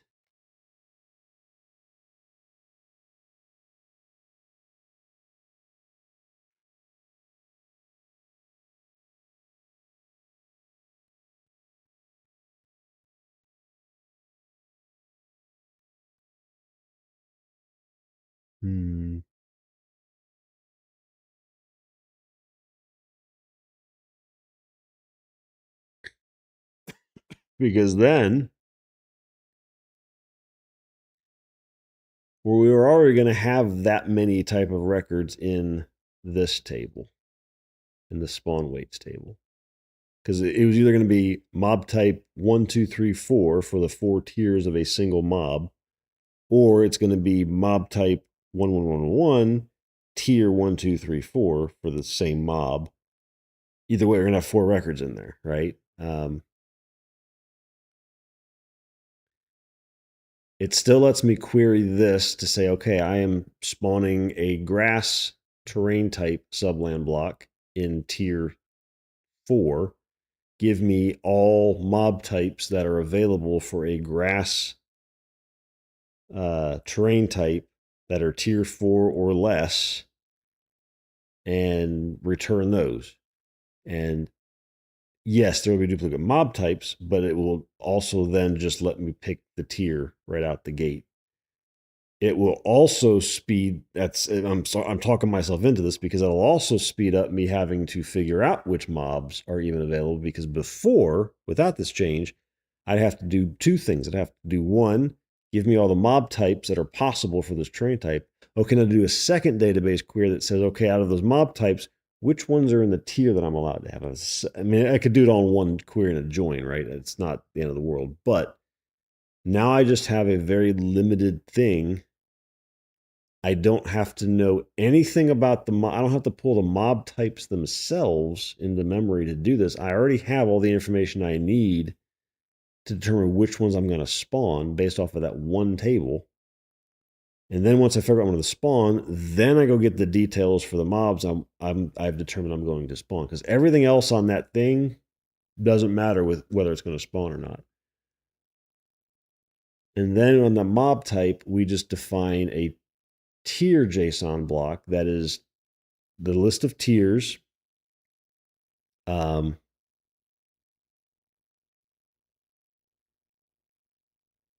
Their name for that tier, and that name could be it could be their full name. That's fine.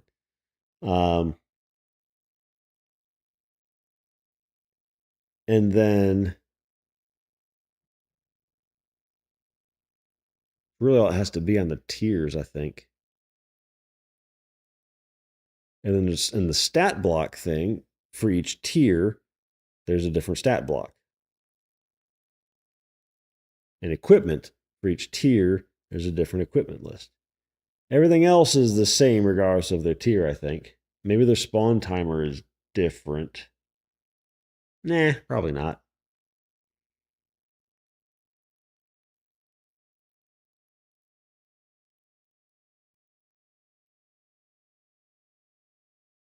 Maybe we change the name column in this current table to like archetype or something. Because that's how it came out of all the other stuff I was doing here. We have archetype, and then we give it a name. Now the name here is the archetype actually, but now how do we do things? So what that breaks that we had before was I could have a mob type that is big boss baddie name, has nothing to do with anything other than the fact that it's a big boss baddie name, has very specific things. How do I get those in here? Is that a different tier, maybe?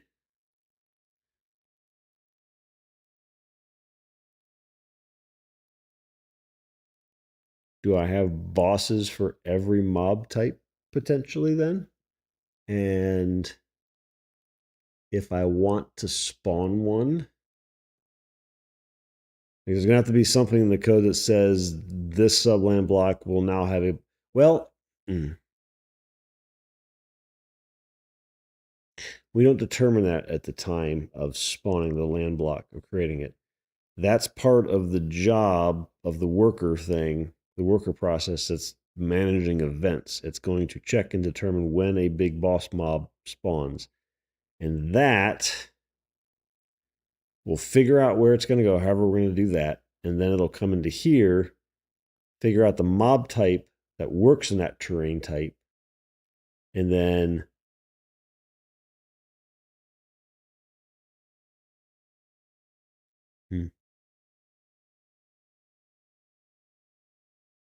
just trying to think of how to define, because I don't want there to have to be, oh, we have 64 different mob types. So we have 64 different boss mobs. What if I wanted different ones for multiple for the same type? Do I want multiple for the same type is a better question for that. Hmm.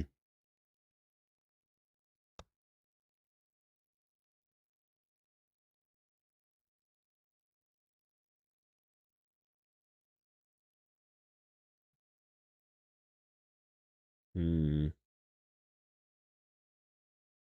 How do we define boss mobs? Do I want more? Because if I don't want more than one, then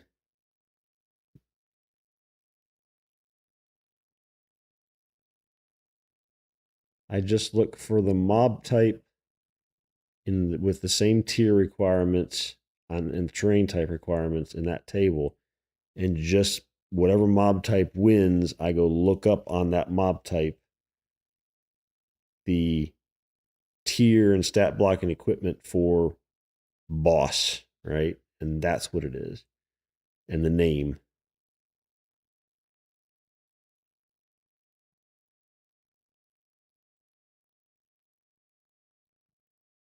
I could have a pool of names. I just don't want it to be boring. I want to be able to have variety on it. Like, I don't want it to be, well, every time the ant boss spawns, it's always this. I mean, that's how it is in all games these days. And that's, I mean, to be fair, there's going to be some level of that just because I'm not going to have infinitely many names. Same thing went for city and regions and all that stuff. So, do I really need to do more than one per?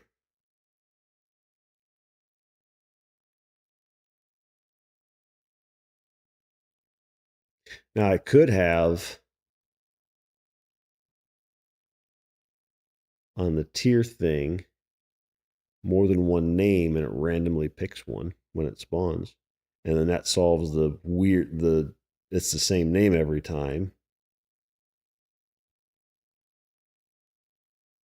Doesn't change how its stats generate.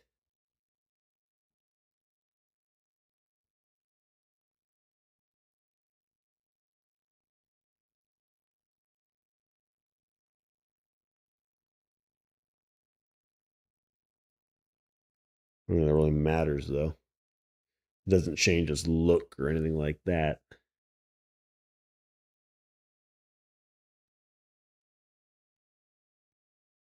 Hmm.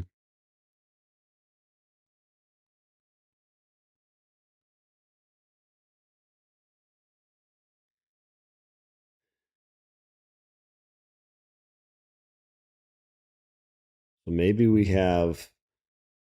Ow.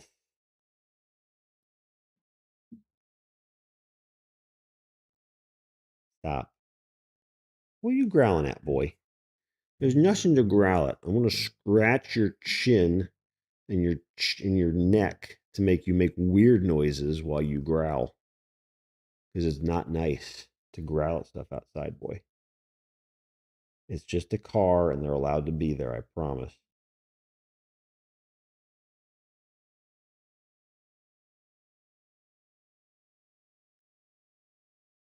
Hmm.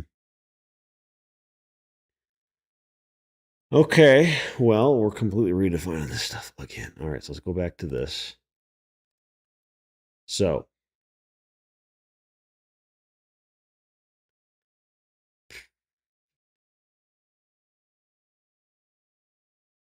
within graphic asset information by tier,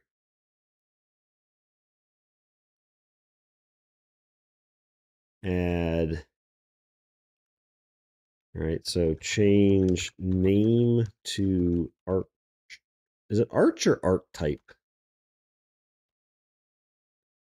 How do you pronounce that? I don't. I feel like it's archetype, but I could also see it not being archetype or archetype. Arca. Ah, archetype. Okay. You couldn't hear that, but I heard that loud and damn clear. Archetype name, which will be the names, the soul mark underscore names from the spreadsheet.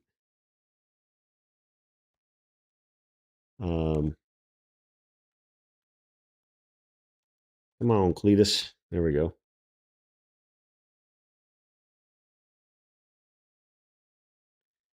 I don't want to call it tiers because it's not what it is. It's going to be like name tiers. What do we have? What do we have now? Good God, where is the database? There it is. Stat block tiers, name tiers, equipment tiers.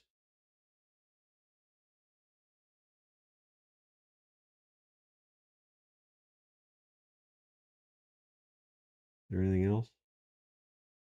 I don't think so. Add a name tiers, stat block tiers, visual representation tiers, yes, and equipment tiers.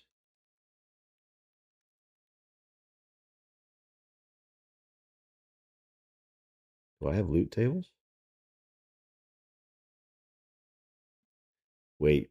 Okay, how do our loot tables? Shit. Loot tables. Mob type.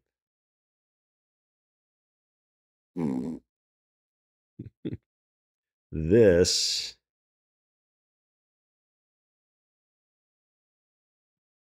Wait.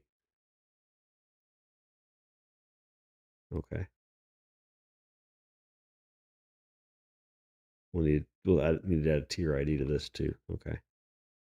Visual representation tiers. This is way too much shit. None of this. Go away. I didn't mean to hit tab on that.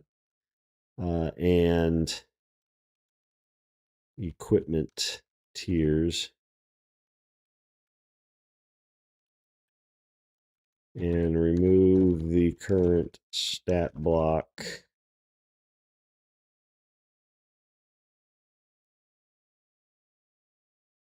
And equipment.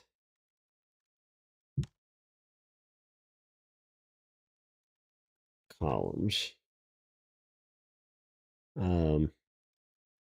These new columns will store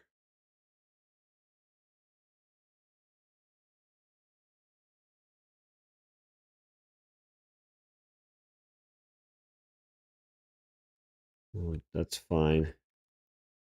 Mob type names.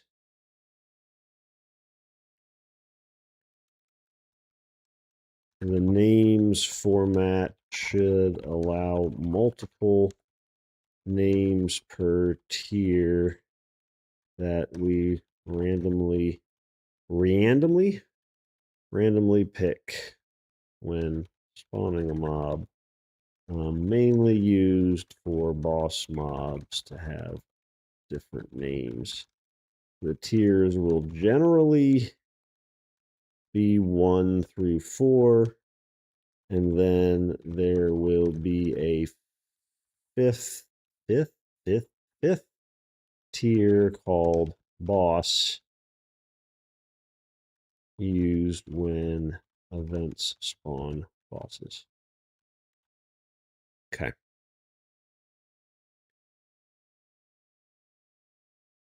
So this doesn't need to be here anymore.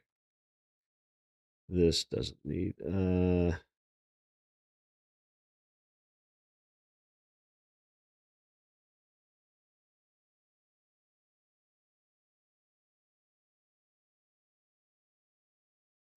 don't know anything about that.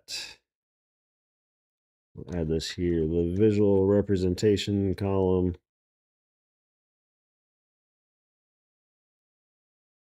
is similar to what we do for terrain types. One of the blank. Now it eventually will contain graphic asset information by tier. Weird Alf.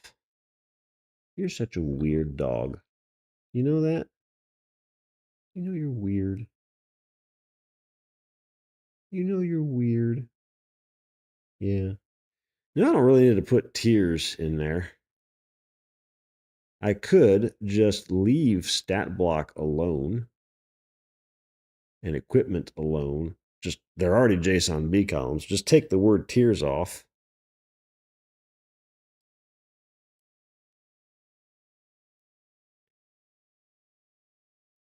Tiers and a visual representation or names. And a visual representation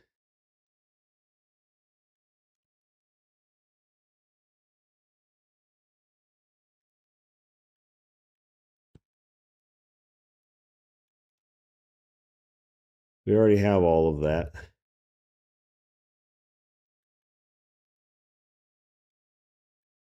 New columns and stat block and equipment.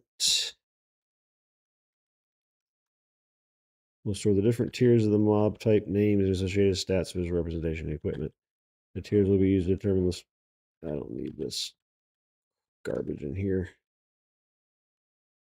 That's AI fluff. You can go suck an egg.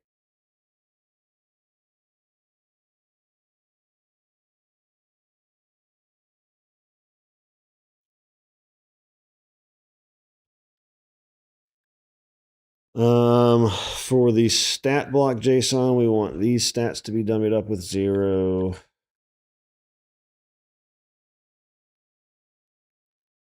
The character tables convert from health, max health, that, and that, and that to just a single stat block JSON B column that will contain all the above stats and any other stats we want to add in the future.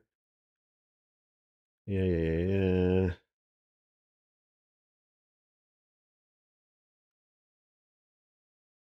Let's get this out of here. More AI fluff.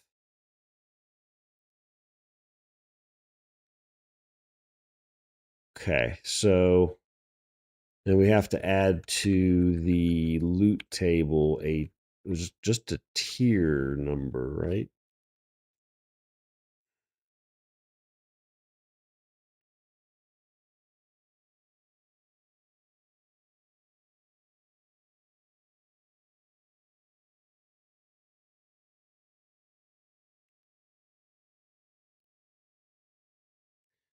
Will be a tier 0 used when events.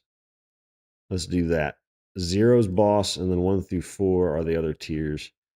That way I don't have 5, and if I decide to get a tier 5 at some point, I don't break everything. 0 is a boss, 1 through 4 for now, and we can always add 5, 6, 7, 8, 9, 10 if we add more tiers of loot later. It's fine. Or tiers of mobs later.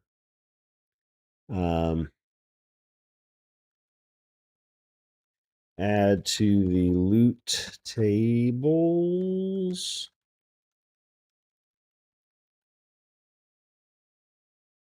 A new column for tier.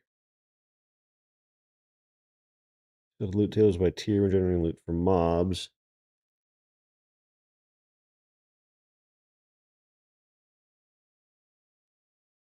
Just through here.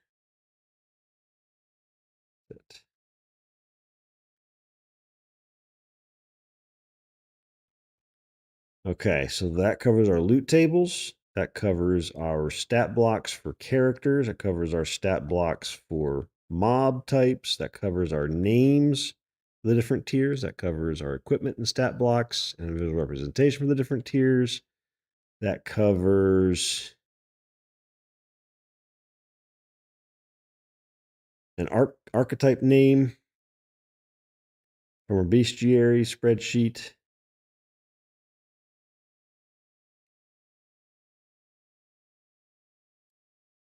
So if I copy this, do a little format, do a little dance, make a little love, get down tonight. You didn't like that, Al? Was that not good singing? No, you don't like that? All right. Fine. Get rid of those.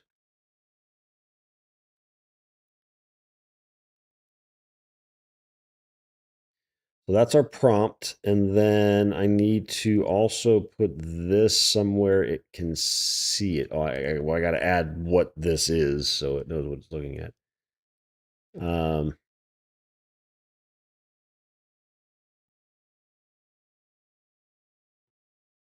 Really, though, I should have deleted all that stuff. Copy this over here. Undo, get this back. All right, so here's our list of mob types, of our archetypes, that is.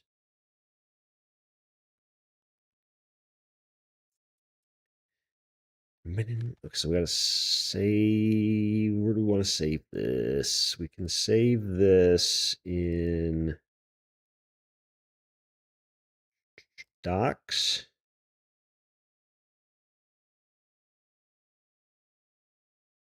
Ah, there we go. Mob archetype names. Save. And pull it from that. And I'll keep this as reference for me so that when we start building out, oh, I need to add a description column. I just thought about that. Oh, is that per tier? Probably, huh? Or is it not? Well, I feel like if you have a boss, you're going to add some more flair and flavor to it, right? And maybe as the tiers go up, specify some stronger things. Yeah, it should be by tier. Let's make it by tier. So let's add that in.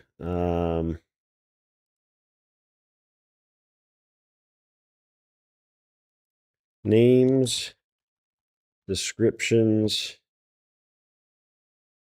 Okay, that's easy enough.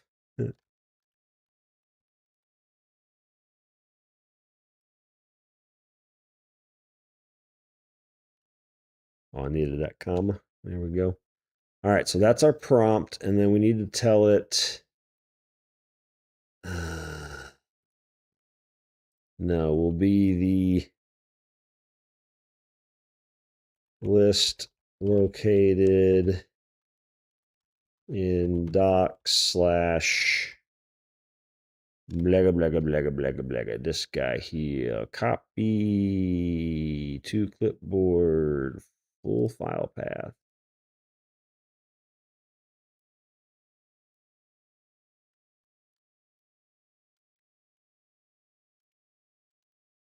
And I'll get rid of this because that's already in our context. So.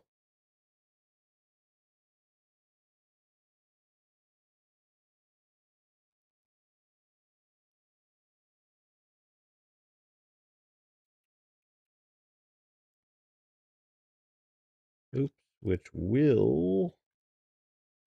Okay.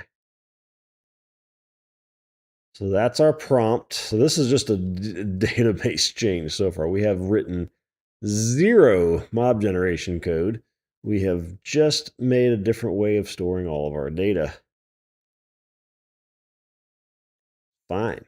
Had to be done. All right, Claude, do your work for me. Do this dirty work because I don't want to make all this SQL code. You are in. We need a new branch first. I know you can do it, but I like to control some things myself. New branch. Mob spawning.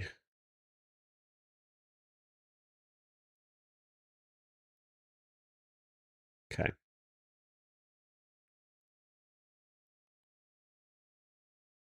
Let's just make sure it understands me first. Let's let it plan.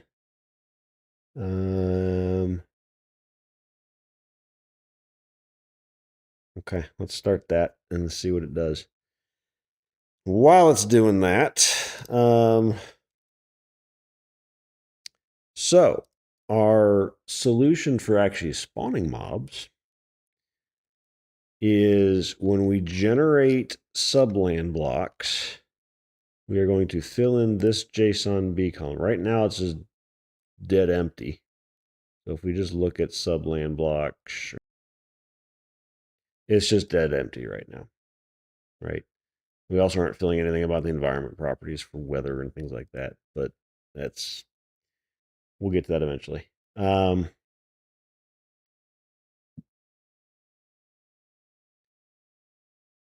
So this needs to get filled in. So what this is going to be is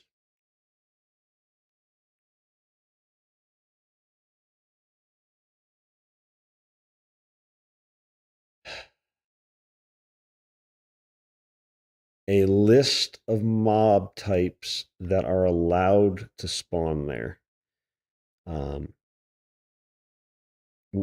which is always going to be some subset of all of our mob types that could spawn there.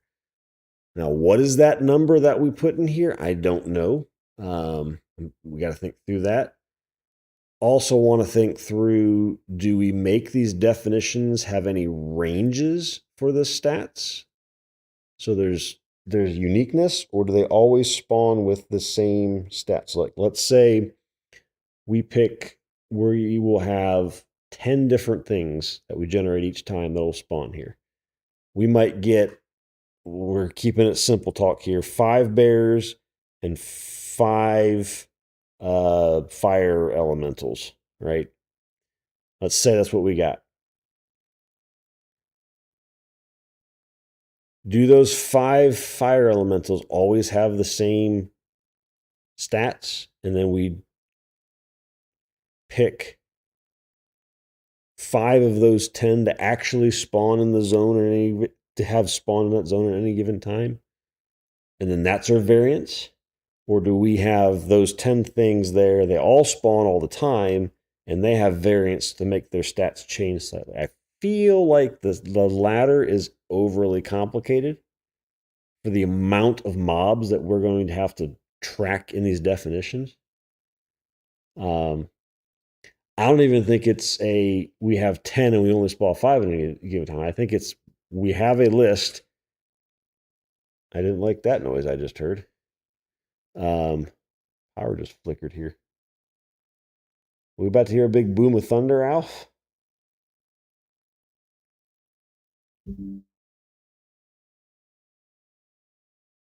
I got battery backups everywhere, so stream will stay up. But I heard it. Let's see. It's cloudy out.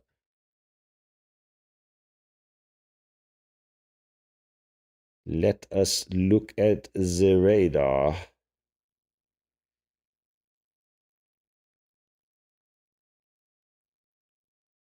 I don't want to see temperatures. I know it's hot as balls. I want to see radar. All that stuff. It's all moving away from us. I don't know why it flickered then. It must have rammed a power pole.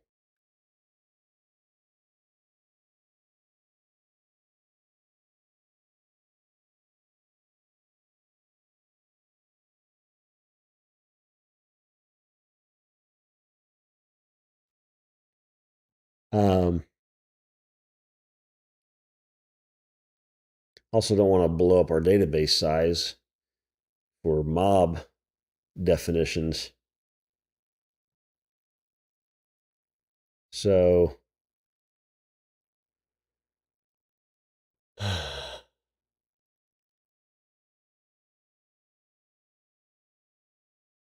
what do we store in there? Like all of these booleans won't change. Well, the Limen, yeah, they probably won't change. I don't even know that this one's valid anymore now. The limited influence. I feel like that's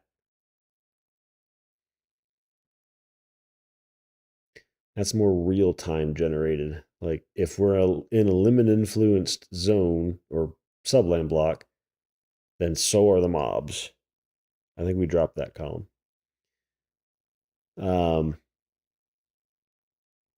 So what do we store in there? We store the mob type ID. We don't need the visual representation data. We don't need the equipment data because it's always going to be the same for the tier. We're just going to say that now. I'm not going to. We can't get too overly complicated. I mean, we could eventually make it more complex, right? There's no reason we can't, but there's also, it doesn't buy you much to do that way. As much as my brain wants us to be incredibly flexible, at some point you're getting diminishing returns for the complexity. So we're not going to go that far yet. The equipment wouldn't need to be there. The what else out of the other stuff? So descriptions don't need to be there. The names don't need to be there. Visual representation doesn't need to be there. Equipment won't need to be there. The stat block will, because that's going to be the ranges that were rolled for that zone, for that thing. So we'll need the mob type ID, probably the tier number, and the stat block that we generated for it. Because then everything else will come out of here. It's all static. We just need to drop this column.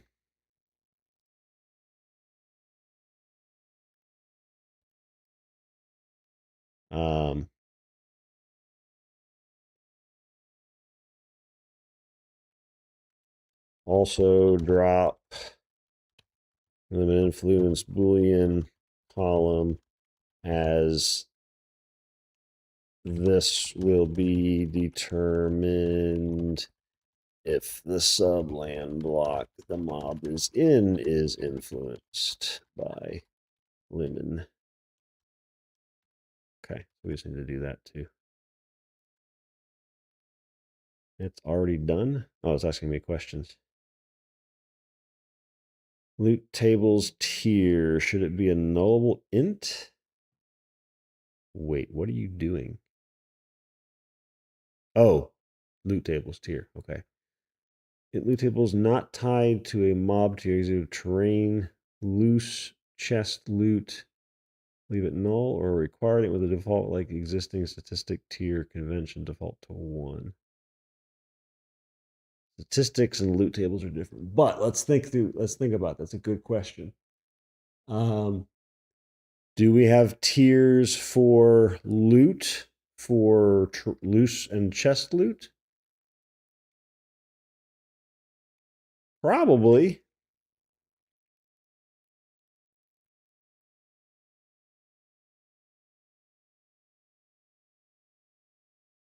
They're going to be more compressed than I think the tiers for mobs are going to be.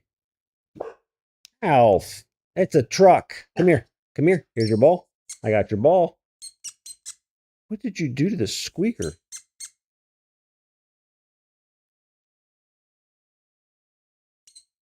What did you do to the squeaker, Alf?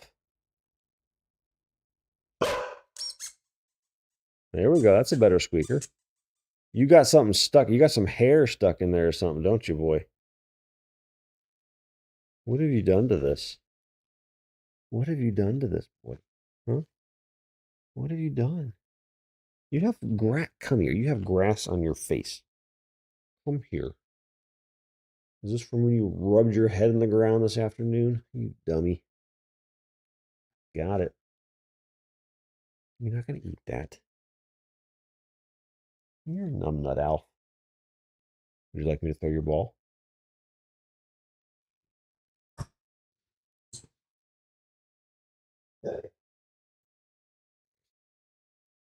Barking through the ball now. Alf, come here. Come here. Come here.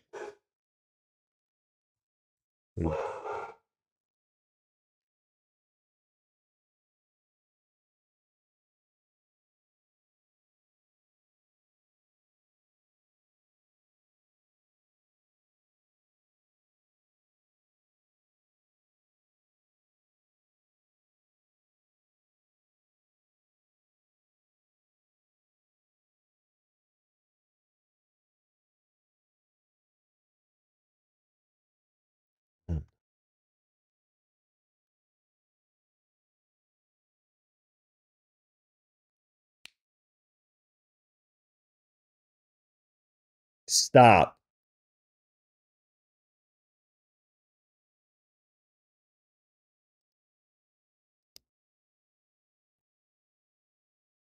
Your heart rate goes through the roozy. Burger.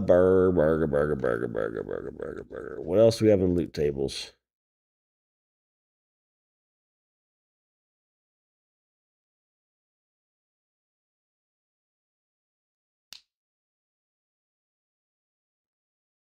Alf.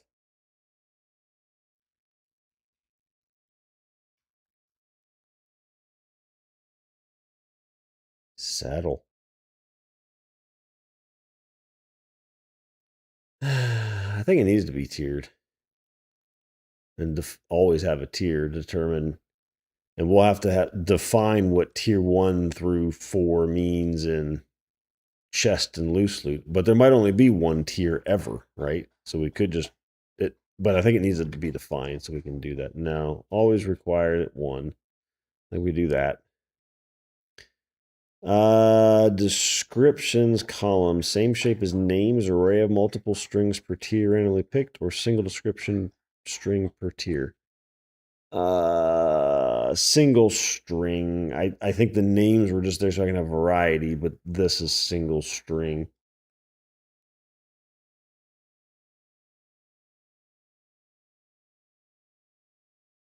Yeah, I think that's fine.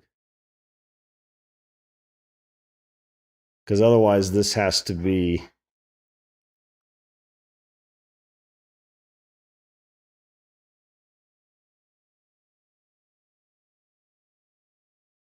the only way this would work is if I always rolled the same. If I pick name number 4, I have to pick description number 4 because there would be some difference in the description for that name versus the other names. So I don't think we can just do. I could clarify that. Is that when we roll, when we pick the name, we pick the corresponding description.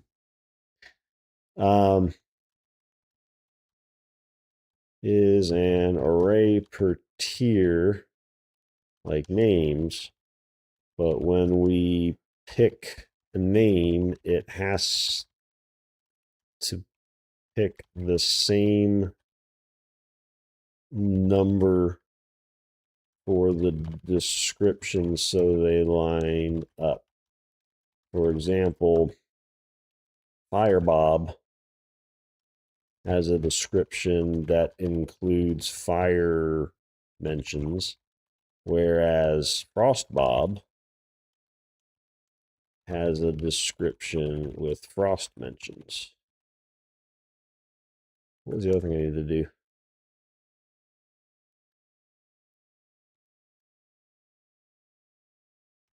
We'll tell it afterwards.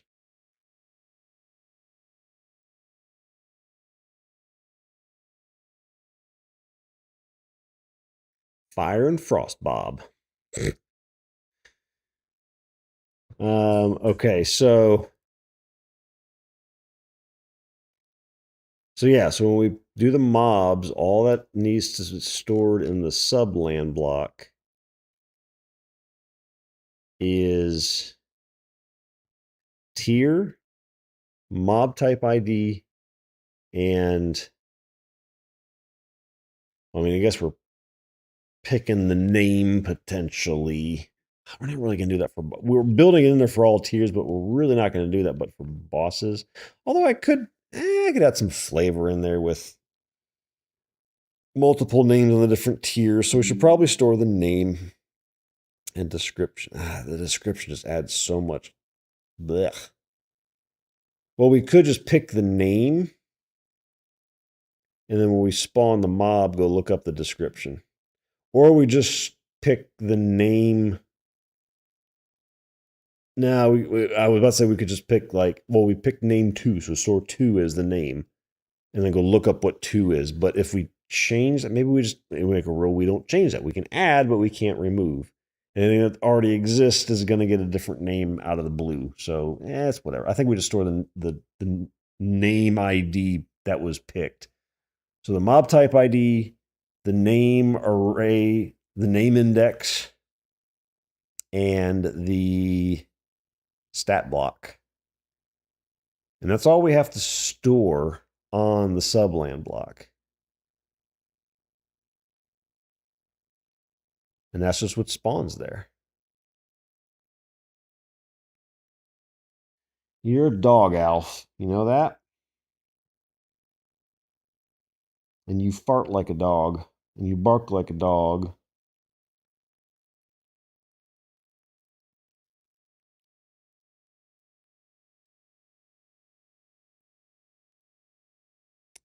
All right, how's this going? All right, so it's proposing a plan. We got to add our one little change we want to make in there first, but okay.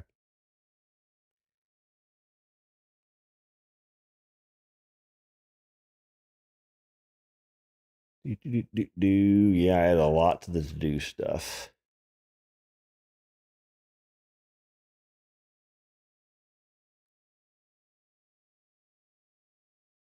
Refer to your stats equipment. Says a single mob archetype wolf spawns at different tiers.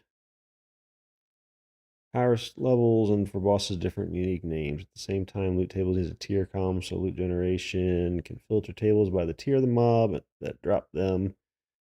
Separately, character currently spreads combat relevant stats across 5 scalar columns plus 1 loosely typed JSON blob. Calls for consolidating all of it into one stat block column shaped like the new per mob tier stat blocks. So both player characters and mobs speak the same stat vocabulary, blah, blah, blah, going forward. None of the fields being renamed, removed, currently have any business logic consumers. The only... It's a carboy. You're fine. You sound like a mob from Minecraft.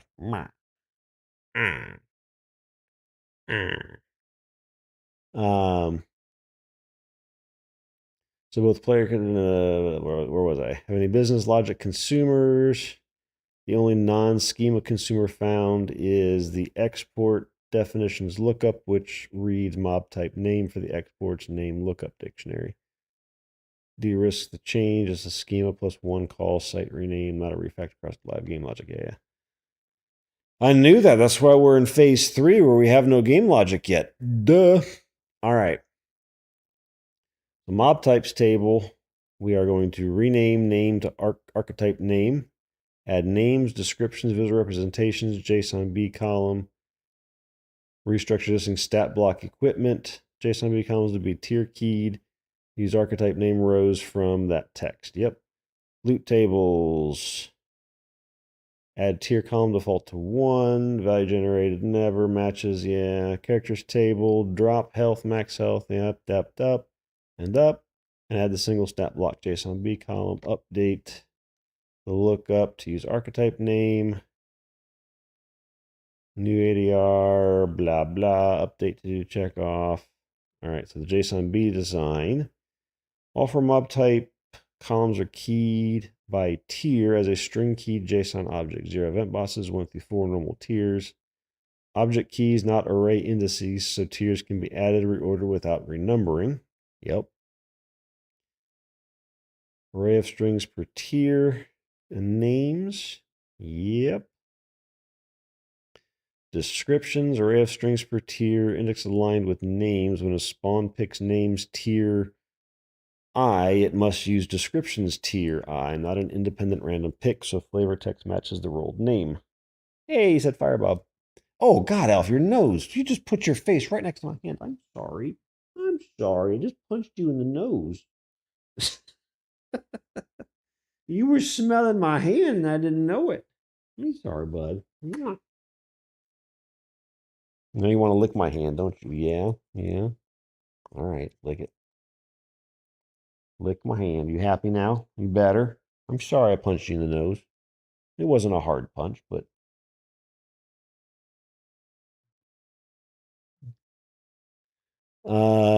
let's see here. This is a caller contract, not something the schema enforces. Worth a one-line code comment on the property, and the ADR should state it explicitly since it's non-obvious. A naive implementation could pick, yeah.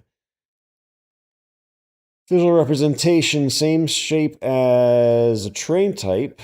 Sprite.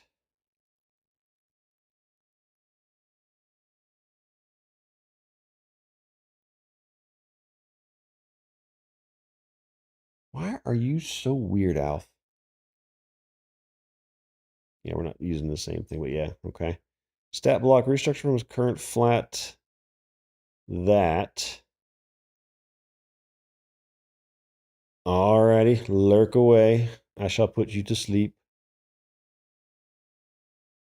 No? I know I'm confused.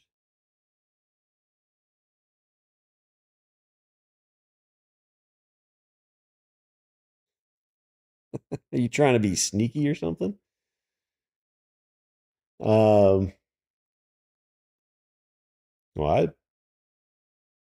OBS looks good. You be freezing.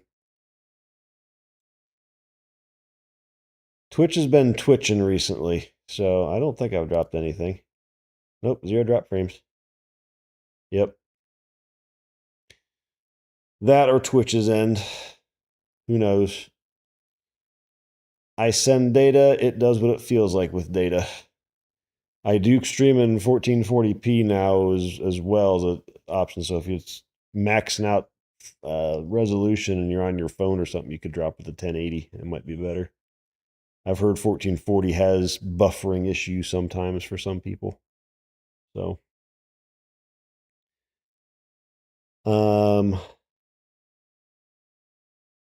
let's see, where were we? Keyed by tier. 0 range for now. No carry capacity. Player only per. Yeah. All right, so we got those. That makes sense.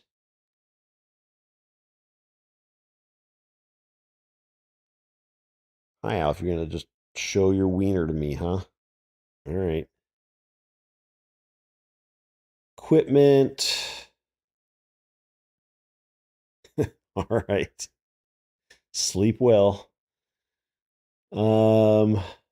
Shape to be tier keyed the same way. Good night. One defensive item. Yeah, okay. Stat block, not tiered. A character isn't. Wait. Character stat block. Yeah. Character's not tiered. Correct.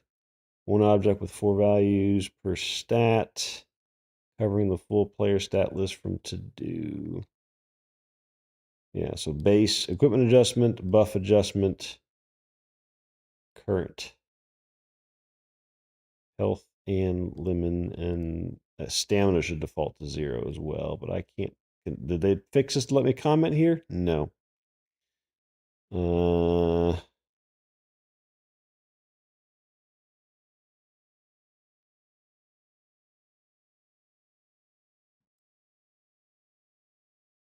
Where's my comment thingy? There we go. Also, default stamina. It's 100. What was the other thing I had to add? Can I just put that? Where was that going to fit in this comment? Oh, drop this column. That's right. I want to chat with Copilot about something. No. Wait, what was I going to run? Chat. GPT. Oh, that's right. Microsoft uses GPT.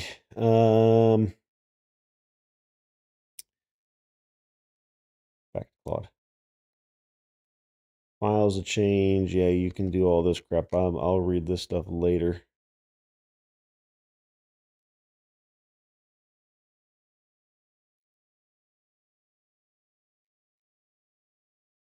Okay, and then I need to add also that thing about the column that I need.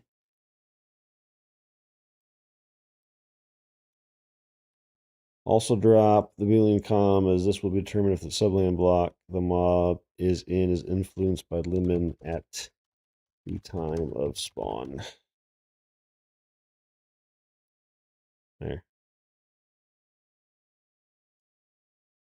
All right. There's a couple little things in there.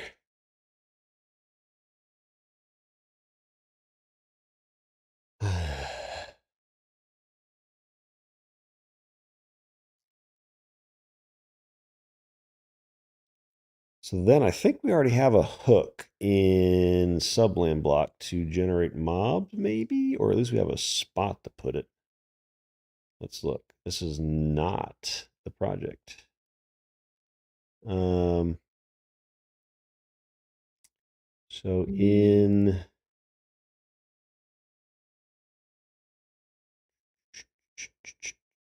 world subland block generation repository, generate subland blocks.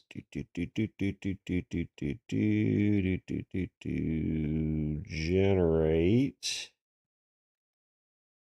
Let me see if there's anything after that. Okay, so this is all just inserting the data and everything. So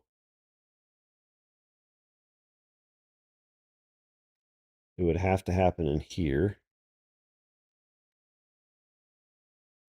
So this is our choose terrain type, chosen type. So it's going to happen in here somewhere. And it would be after.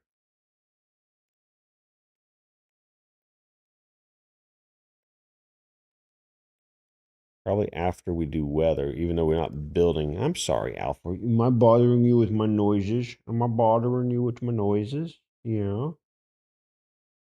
Do you not get enough sleep during the day or at night, Mr. Boy?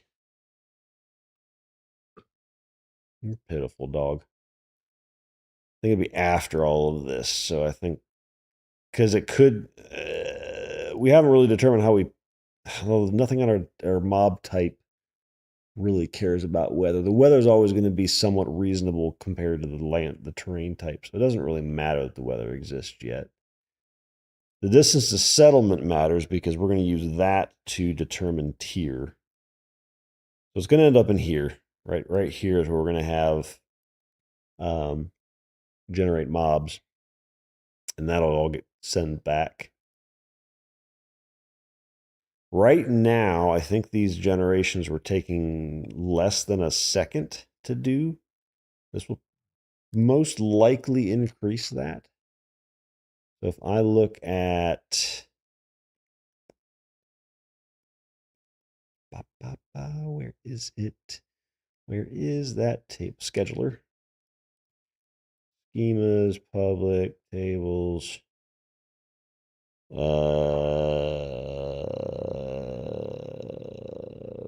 Fire triggers or job details? I think it's fired triggers. Yeah.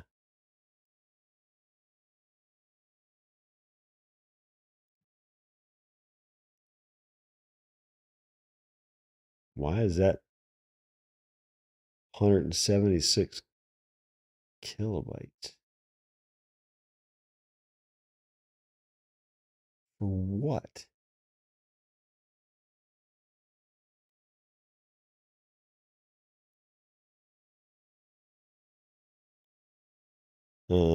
Oh, wait, it doesn't go here. It goes in world land block generation requests. So let's just look. I want to sort by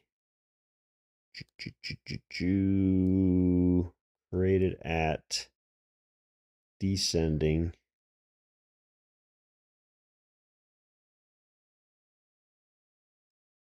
So our times have been taking, I don't, so started it to complete it. I don't care about the create time. I care about how long it took to actually do the work.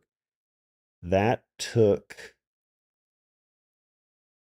388 milliseconds to run. That's top one. Let's just pick another one of these regen ones.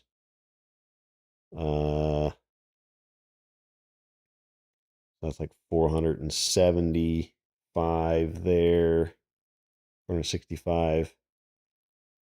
What about a non-regen? So some of these down here, maybe. I mean, that's even fat. This is way faster. I guess the regen probably takes longer because it has to both delete the old data and add the new data. And the bulk of this time is probably database time of writing data and reading and deleting data. So when it's not a regen, we're generating in, geez, 65 milliseconds ish. So 60 to 75 milliseconds. If we are regenerating, then that bumps up to a big number. I mean, that's not a big number, but I'm exaggerating. Like this one's only 190 milliseconds, 189 or 91. But some of these other ones were 213. So yeah, I imagine this will probably, if what I'm saying is true and the bulk of it is write time in the database, then it might go up a little bit, probably 10, 20 milliseconds, but probably not a lot. Because I think we'll probably end up caching things like the mob type definitions when we actually implement this so that we're not having to read the database constantly. Alf, settle down. Chill. You're so excited that you burped. You're weird.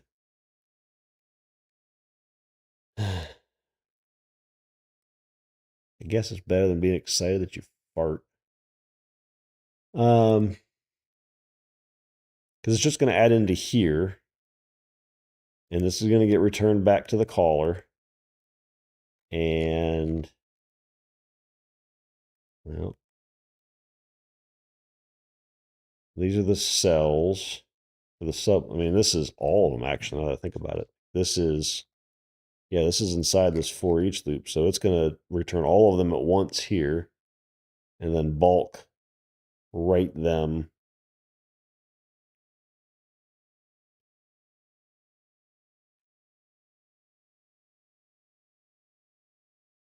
So this is delete buildings for land block, delete settlements for land block, delete reset land block has settlement sequel,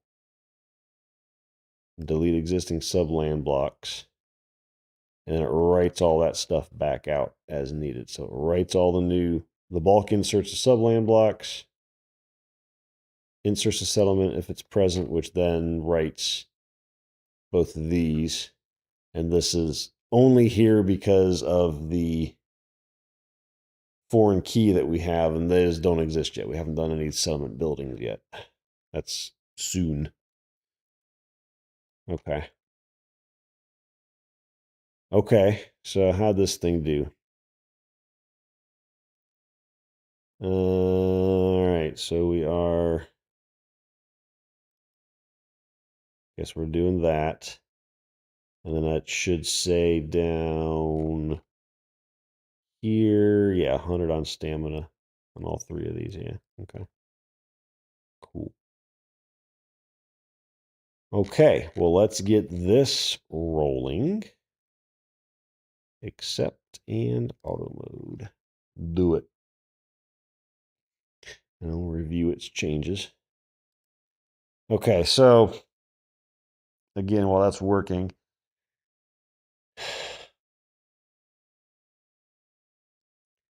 what do we define our tiers as? Obviously, 0 is boss, and that's events, and we're not doing anything with events yet. That's later down the road. Blah, blah, blah, tiers.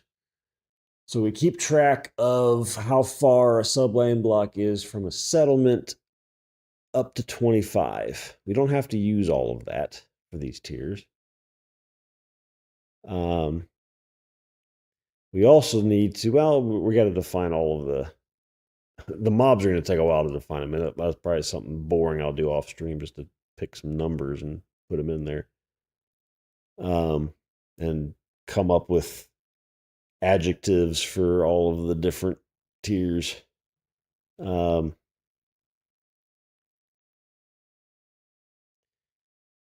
But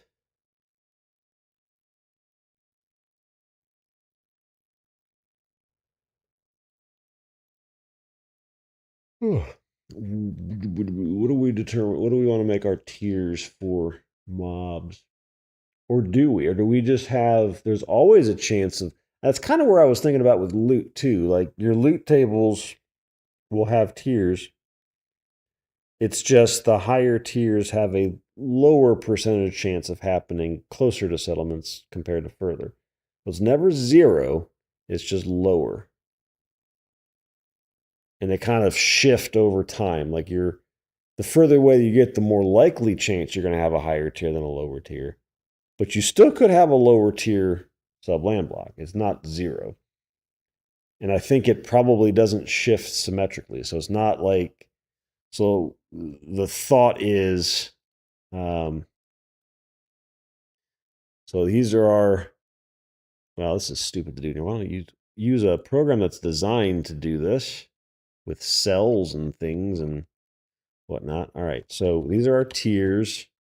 So tier 1, hello, 2, 3, 4. Why are my arrow keys not working here? What the crap? Why are the arrow keys not work in Excel? Why is it scrolling instead of...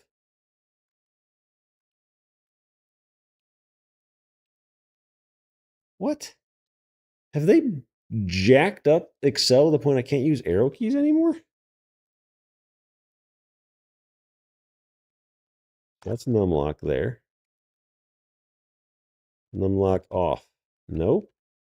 That's weird. What the hell? Used to be able to navigate around with arrow keys. I'm very upset about that. As a nerd, I'm very upset about that. Are you no longer able to navigate around cells in Microsoft Excel with arrow keys? Question mark. Wait, scroll lock? I don't have a way to know if it's enabled or not in this keyboard. It's just a button. Oh my god, that's a thing. What? Oh, it does say at the bottom left there in the Excel. It says scroll lock on and off. I don't even know that key did anything anymore.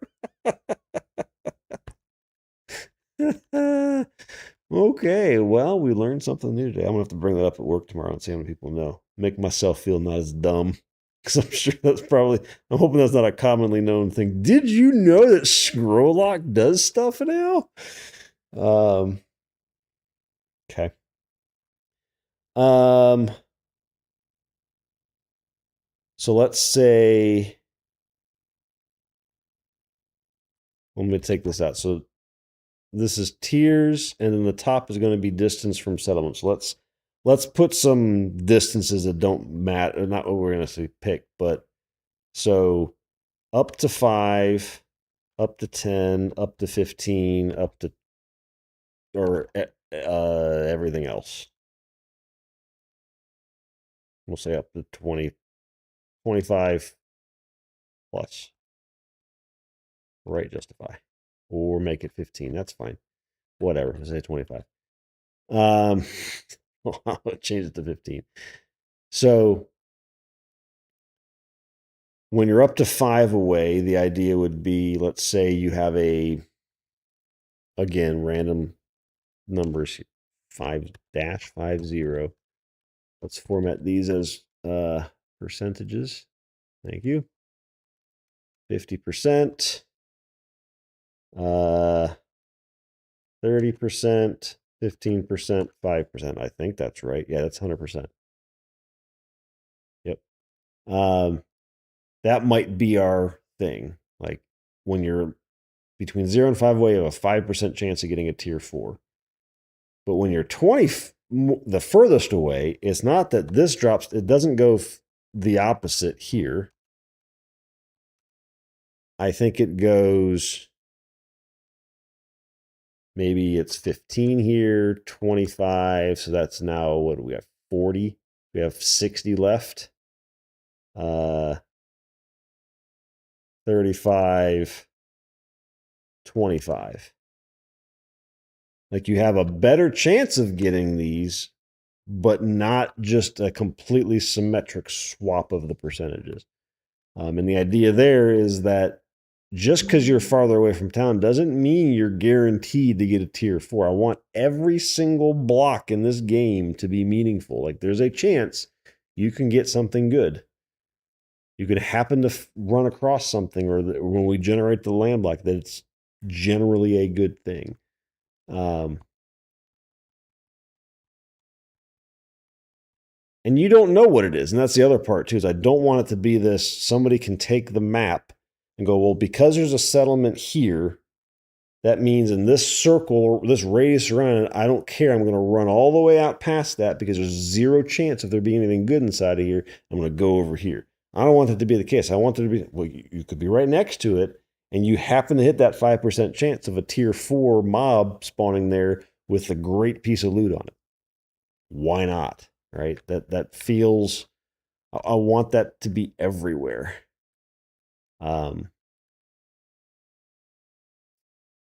So maybe it's that. And then in between, it's like a transition between them. I mean, this tier, in this example, tier doesn't change much. This might be 27%,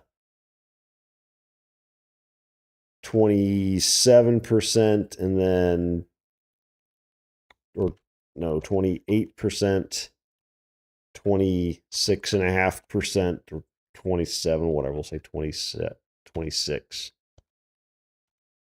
and then 25. And then this one is 15, 20, 28, 35.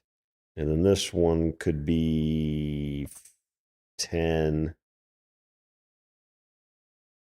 20, 25. And this would be whatever's left over. Hopefully the math works out and makes sense. Let's see. It's 30, 58. So this would be 42%. And then this is 20, 40, 60, 74. So this becomes 26%. Sort of works. Now, what will happen with this is that because I guess not. I was thinking that maybe everybody goes toward this radius because then there's almost an equal percent chance of everything spawning. But that's not entirely true. It just means there's a chance that everything could spawn in that area. But there's a chance everything can spawn everywhere. I don't want any of these to ever be zero, basically. There has to be a chance of something good everywhere. Because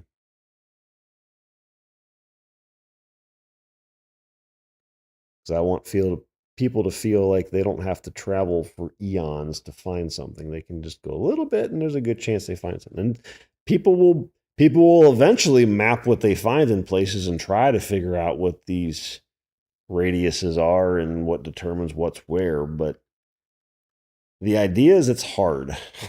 I don't want to be something obvious constantly. So that's the idea of what I'm thinking for this is those are how we determine the tiers that we're in for distance from a town. Now, is that good or bad? I don't know either way, but that's where I'm starting.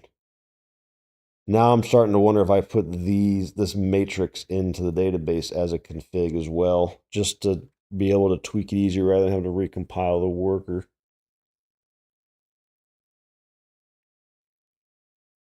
Trying to think what else I could put on this to make that a worthwhile table to add. So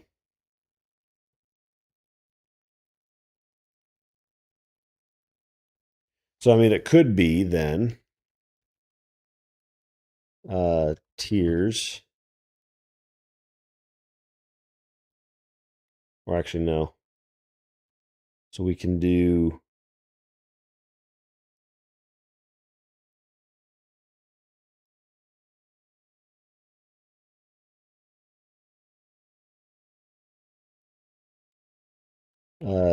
distance max. So 5, 10, 15. Well, if we do it the other way around, then I don't have to worry about the upper end. So distance min 0, 6, 16, 26. No, that's not right. 0 through 5, 5 through 10, or 6 through 10. Well, this would be 1. You can't be 0. I think. Yeah, I think I don't. Yeah. Well, no, it can be 0. It can be right next to it. 0 will be right next to it. So 0, 0 through 4, 5 through 10, 10 through 15, and then 15 and up.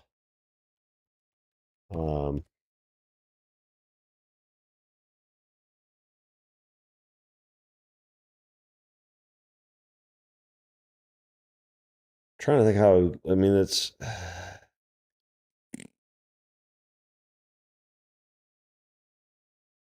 No, what am I doing? I'm a dummy. Hang on. Insert.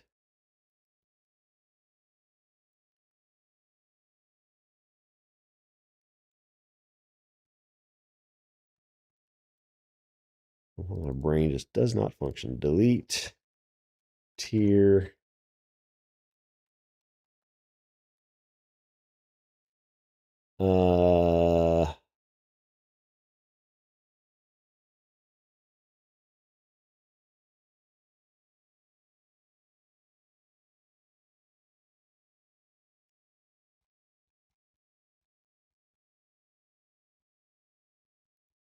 No, it doesn't.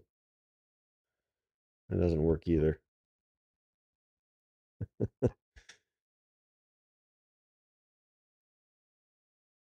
It's like the first three columns make sense, but then these three, this is tier 1, 2, 3, and 4 again.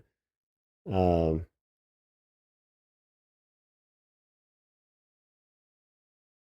it's kind of like a double table. One of those. I'm this. I'm trying to think how to define this as a table. There's a matrix based off of tier plus distance. And that's what I had before. That's what I was doing with 0, 0, 5, 5, 10, 15. Delete this. That's your matrix, right? So if it's so tier 1 between 0 and 4 is this percentage. I put this 0 to 4, 5 to 9. No, it's not a date.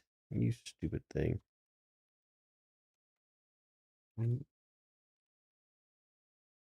5 to 9. Thank you, God. 0 to 4. I don't want to go reformatting shit. 10 to 14, 15 plus. So this is distance, this is tier. And you match it up to determine what it is.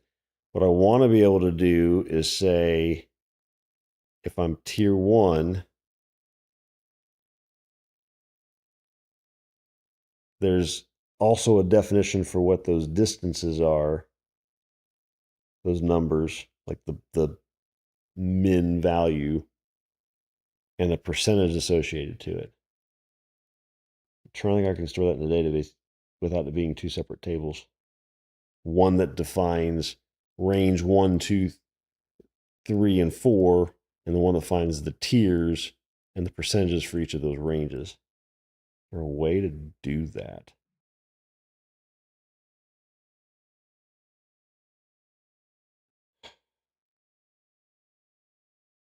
I could have 16 rows.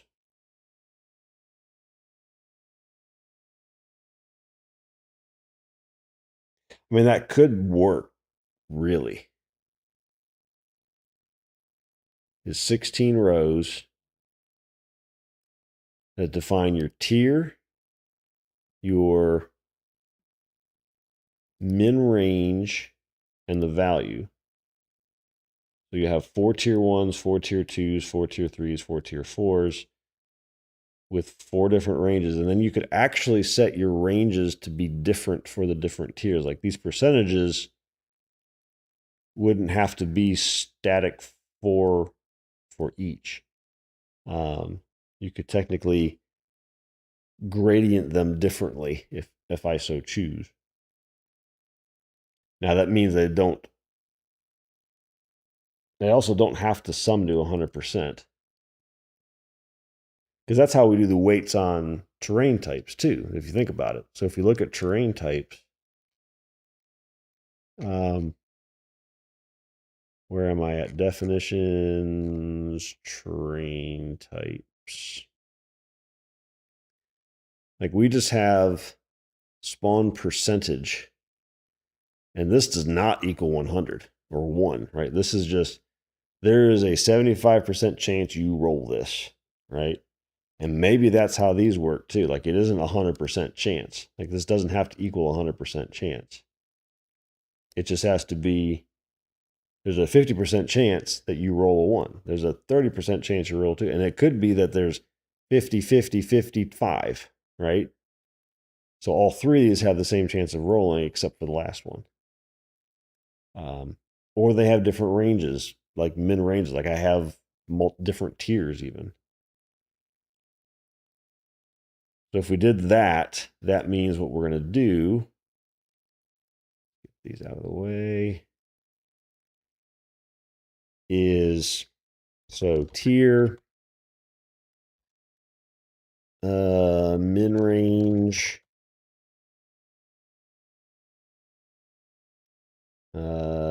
Weight. Weight? Because it's spawn chance, but spawning a tier sounds weird. Grant, I guess it's just a weight. I use weight somewhere else too, don't I?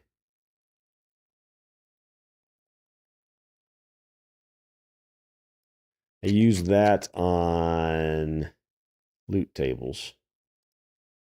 The weight. Let's call it weight. We have precedent, so we'll go with that. So 2 2 2 2 3 3 3 4 4 4 4. And then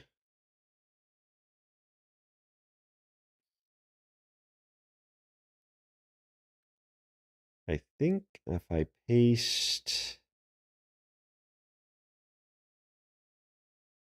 there's a thing that changes the orientation, isn't there here?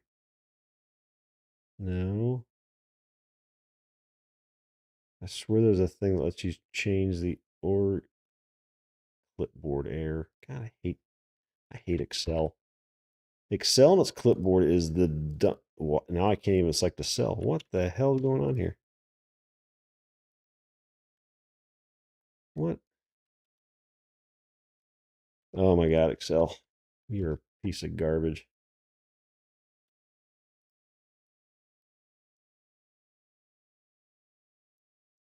Now I have to right click everything.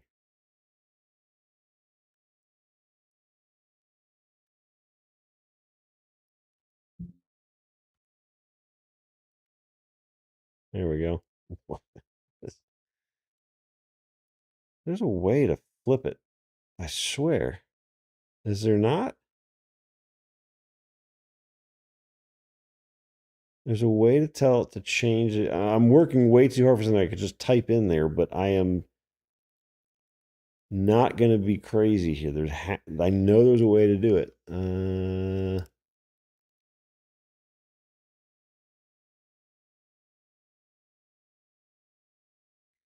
Data. It's like an invert thing, not text to columns.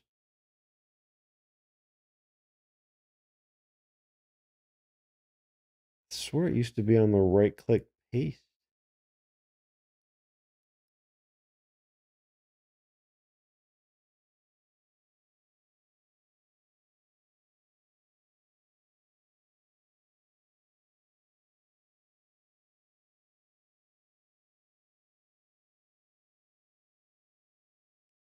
Not pivot table.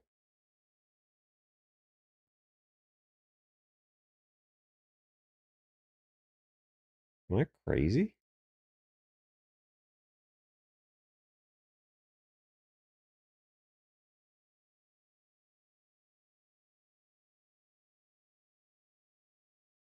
Insert row, delete row. Oh my God. Merging.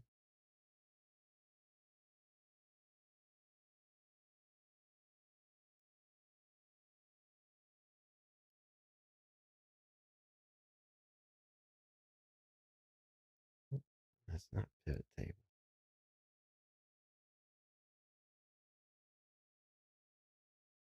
This is just like inserting objects and stuff. It's not there. Not draws, not page layout.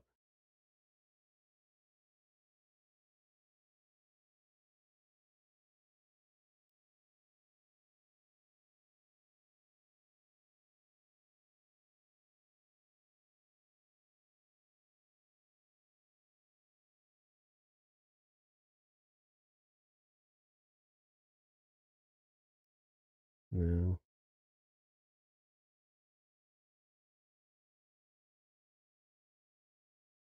I swear there's a way to do it. In Microsoft Excel, how do I copy a row of cells and paste as a column. No, you can do it. Right click, select the row and choose copy. Paste special and a special like transpose. Yeah, I know it's in there, but what does it look like? Transpose. I mean, that's the icon I'm looking for, but I don't see it in here. Okay. So copy, right click, paste special. There's no transpose icon. Does it only work on entire rows?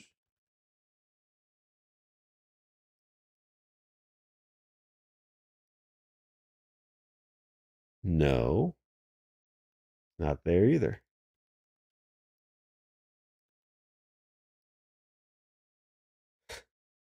I swear to God, Excel. But I got to click into this now and click that.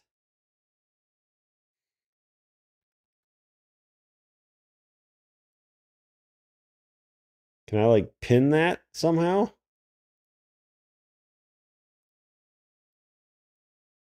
That's so dumb. It used to be way easier. It used to be literally on that on here. There's a transpose option. It's just not there anymore.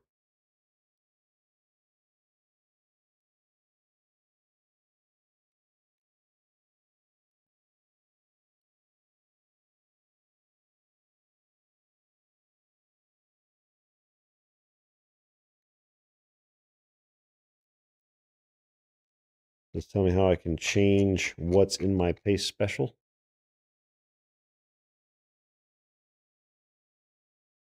Okay, so there's a formatting button on the home screen. I'm very irritated right now. On the home?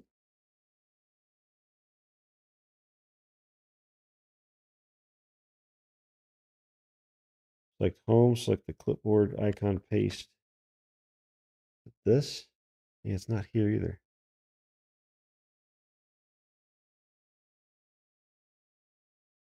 Whatever. I've already done what I wanted to do. I'm just mad that it's stupid.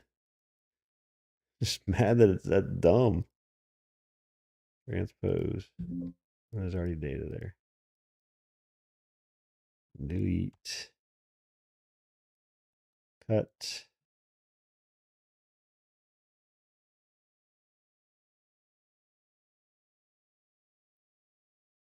No.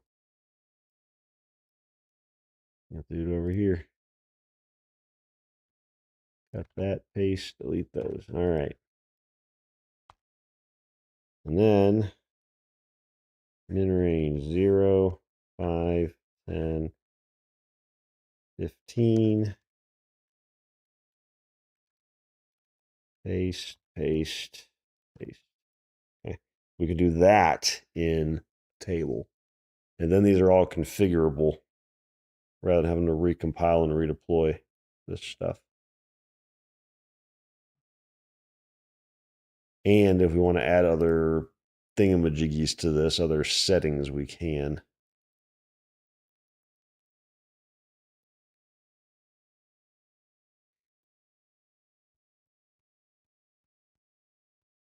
Are there other thingamajiggies we want to add to this? Think.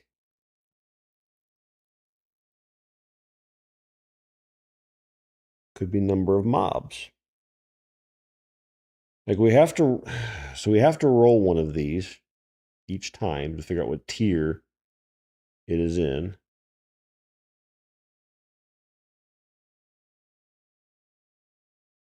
So there has to,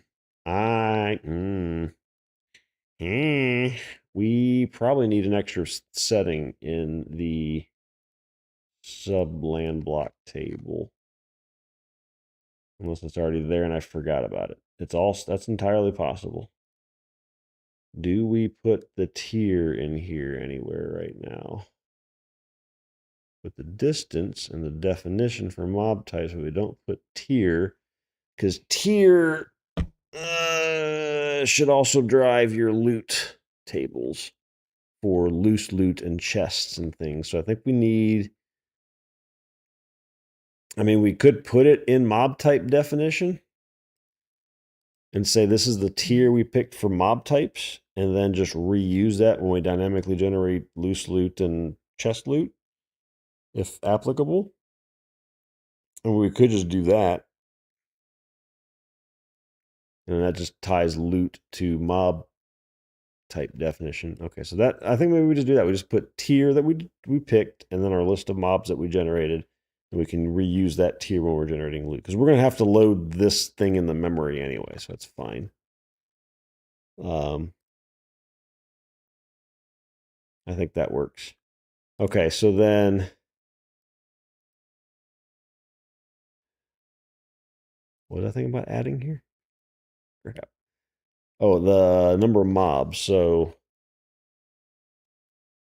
mob count max, maybe.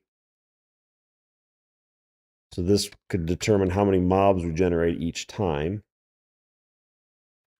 We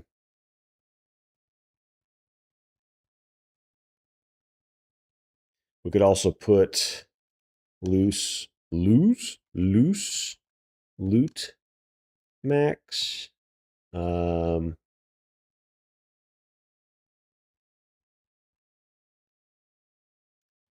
Chest max. We have counts for these. This, they're all counts. So mob max, loose loot max, chest max, resource max. We do have to define resources. That's that data. Well, we could also, so instead of putting the tier here, we could put it in environment properties. That's more like weather and stuff, though. Women influenced.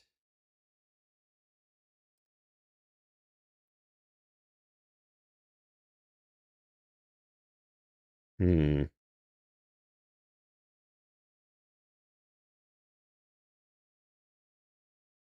Feel like, well, no, we have weather here. Never mind. Environment properties would be our loot, so we can put our tier in here when we determine the tier, and then whatever properties we pick out of this, so like we can pick a random number between 0 and the max of these and pick it. And if it is non-zero for resource, then we figure out what resources we're going to put in there. And the resources should be tied to tiers as well. The loose loot.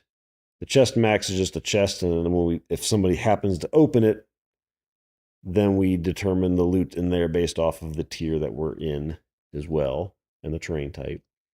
Loose loot will just also be randomly generated on entry for that character. And I guess same with resources. Really, we don't have to specify the resources. What do we have a place to define that stuff yet? I don't know that we do.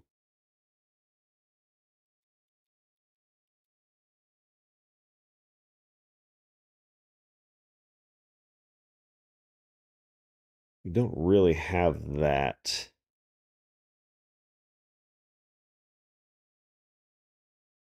We could put it in here.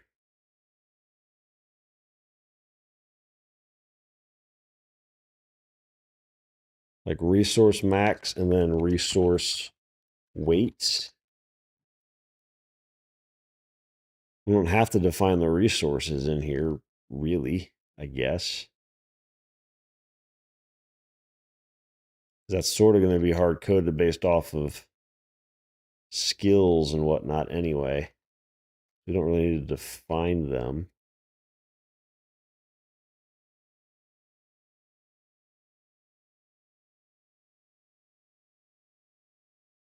The only thing, though, with this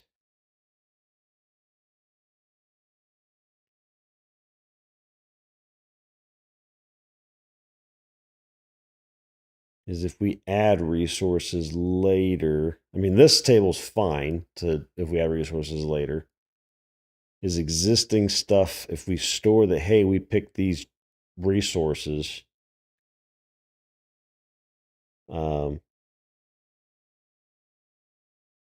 we add new stuff later, those old places will never have the new stuff unless I do a backfill script that generates that data into there.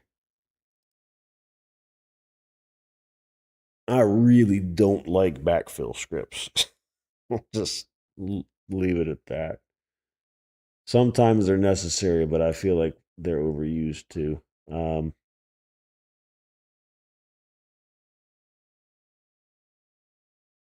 Maybe we don't.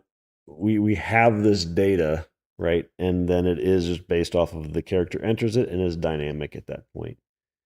There's and that kind of makes sense because then it gives more variety. It's not like you're guaranteed every time to go there. You have that. I'm starting to think about the same thing for mobs, to be fair. But the problem with mobs is I'm about to say what the problem with mobs is then you just don't have a consistent place to go get something. You could get all kinds of weird stuff, but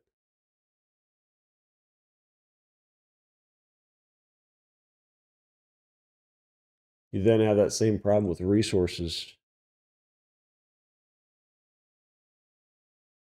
And do I really want you to be able to map out that you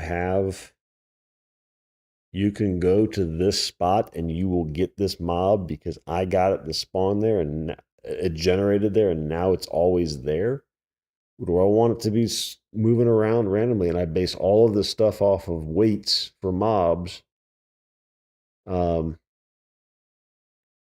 and I just have to tune it right. It's the same deal with terrain types, right?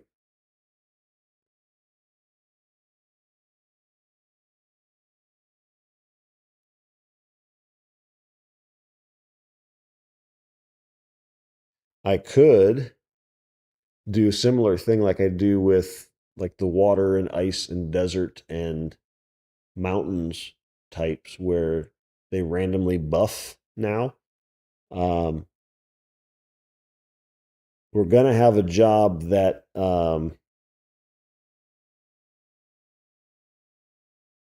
creates random events in different places. So why don't we also have a job that randomly buffs the chances of rarer mobs spawning in random places too? And then we don't have to store anything about the mobs in the subland block, which saves database space by a long shot. Like this goes away. This goes away. I think. What we're going to put in environment. What else were we going to put? What else were we going to put in environment properties? Chest, loose loot, special features, harvestable materials. We were going to define all of that stuff, and I don't know that I want to anymore. I don't want it to be a static world like that.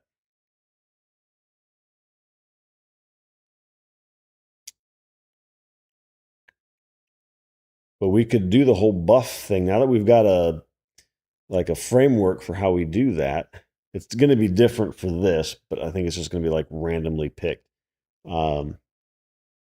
We flag that we probably do it at the land block level, not the sub land block level, because that seems excessive. That's overly complicated. Just at the land block level. Or let's do game lore to make it. We have this Limen influenced thing, right? We have this flag on subland blocks. That's our buff. That's our lore buff. Is the Limen influence increases in different areas randomly, which then causes different creatures to materialize. Ha! We have lore. We have game mechanic. Not just random. I mean, it's random where it happens, but it's not just because I feel like it. It's because lore. And then these two columns are no longer needed on subland blocks, which reduces database size a great deal. We don't need either one of these anymore. Not that these were big anyway, because these are the way they're sized, but we don't need those. We just need the Limen influence flag.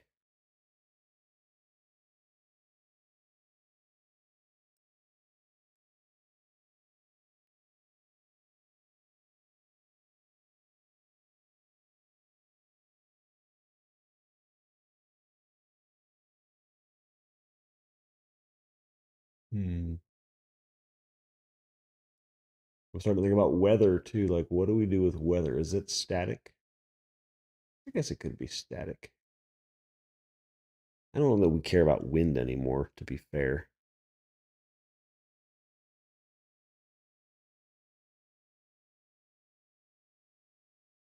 I think temperature makes sense and precipitation makes sense.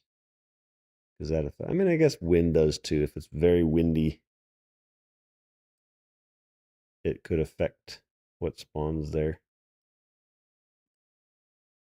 Although we don't have any mechanics built into the mob type definitions to say said mechanics matter. I think this is more so for survivability than it is.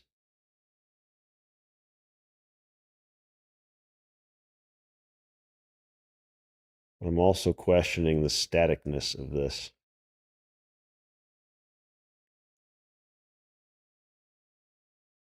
Also questioning the staticness of that. Like, we don't have anything defined in here about weather for a terrain type at all.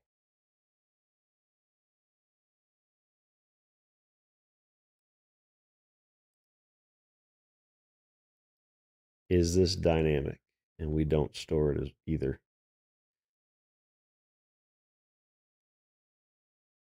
Is this we have base values, like we do set some base values on terrain types. And again, we go with the Limen influence in, and all the extremes happen because of the influence of Limen. Now we're getting somewhere. Now we're tying our core mechanic into everything, and I like it.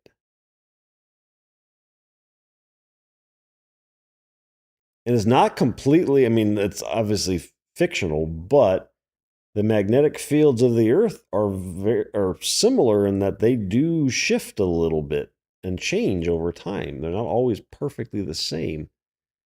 This is just a more dramatic, our Limen thing is more dramatic than the magnetic fields of Earth.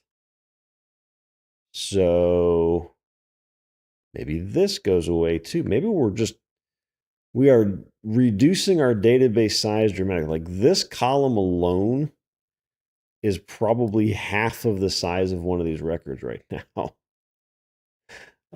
Because of the data that's in it. This is just text. Like, this isn't a number of bytes for a decimal. It is a byte per character, probably how it's storing it, because you probably use an ANSI. So it's a lot.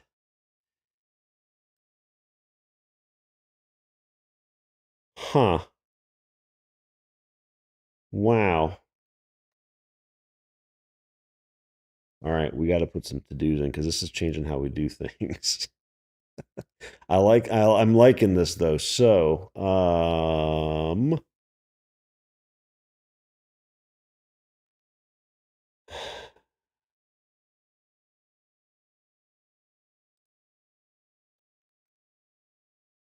it's already done all the work for this other bit, which is fine. I don't think any of that's really changing. I think we're just changing other things now too. We're adding this. I think we need to story. I think we don't dynamically generate the tier that you're in. I think that everything is up in the air now for how dynamic it is. Do we generate tier dynamically every time? I feel like we can't, because if we did, then one character going into it, followed by another character, could get a completely different tier. I think the mobs they see could be different, but I don't think, and the loot they see could be different. But when an event is there, everybody sees the event. That's like an override for it, right? Otherwise, you're seeing personalized content. You're basically in your own instance per se of that subland block. But I think we have to at least statically set the tier so that all of this is so the tier plus range defines all of these properties.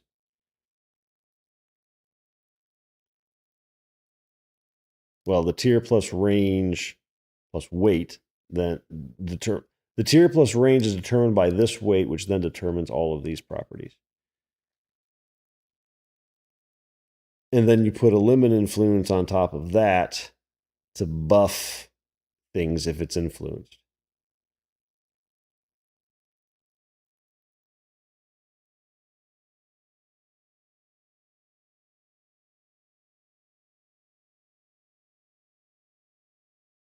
I think we're on to something here. I'm glad we're doing this early on in the game development and not later. We're thinking through this stuff. So what changes for what we've already made? So we've the land block. Let's see. So sub land blocks definitely. I think all of this stuff just goes away. All three of these columns, poof, gone. Land blocks, adjacency data.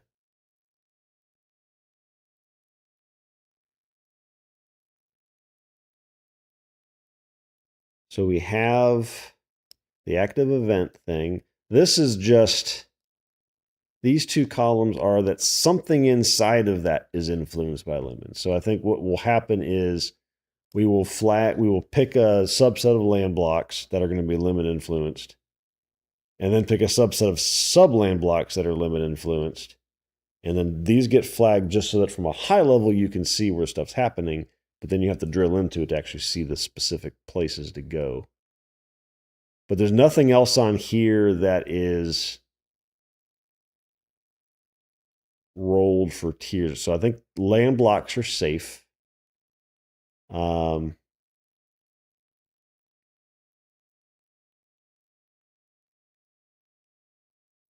think it's just subland blocks that are going to change. We're going to get rid of these JSON B columns entirely and replace it with a tier column, and that's it. The tier plus the distance to the nearest settlement, which is these two columns, will tell us exactly what of these there are. And this column determines how this column and the range determines us getting the tier, which tier we pick. So the range, if we're 7 away, then we pick all of these 5s and say these are our percentages for getting the different tiers. We roll the tier, and that tier gets stored on the subland block.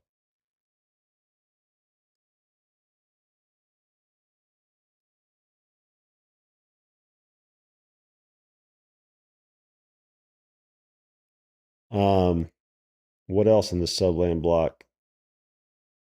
And then then we have to define the terrain types, our weather parameters, our weather ranges, and then just when they enter it, it just generates what it is at the time. If it's Limen influence, it could be more extreme. Maybe we have like a normal ranges and then Limen influenced ranges. So then that would also apply here, right? We have these settings.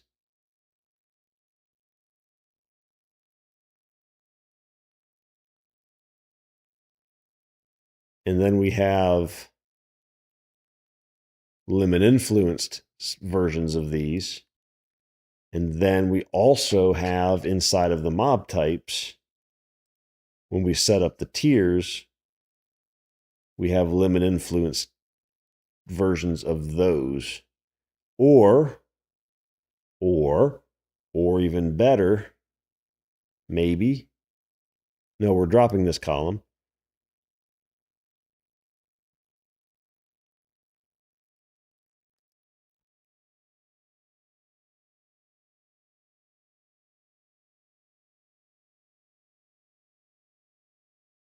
Do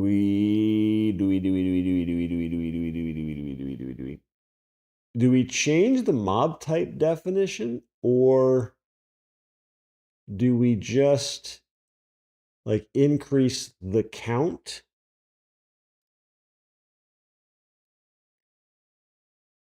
of mobs so there's more that can spawn there?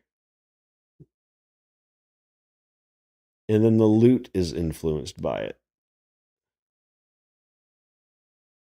I feel like the mobs need to be influenced somehow, more than just the count. Do we make them harder? I mean, I feel like that's a bad road to go down. Is like, well, because there's more of this influence here, everything's really hard, and you just happen to go to this place where stuff's harder, and now you're screwed. That feels bad. I mean, I feel like it might just be they're more active. They don't get harder; they just get more active.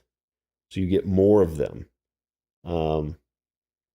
Maybe there's, if it's influence, there's a when you look at our mobs, the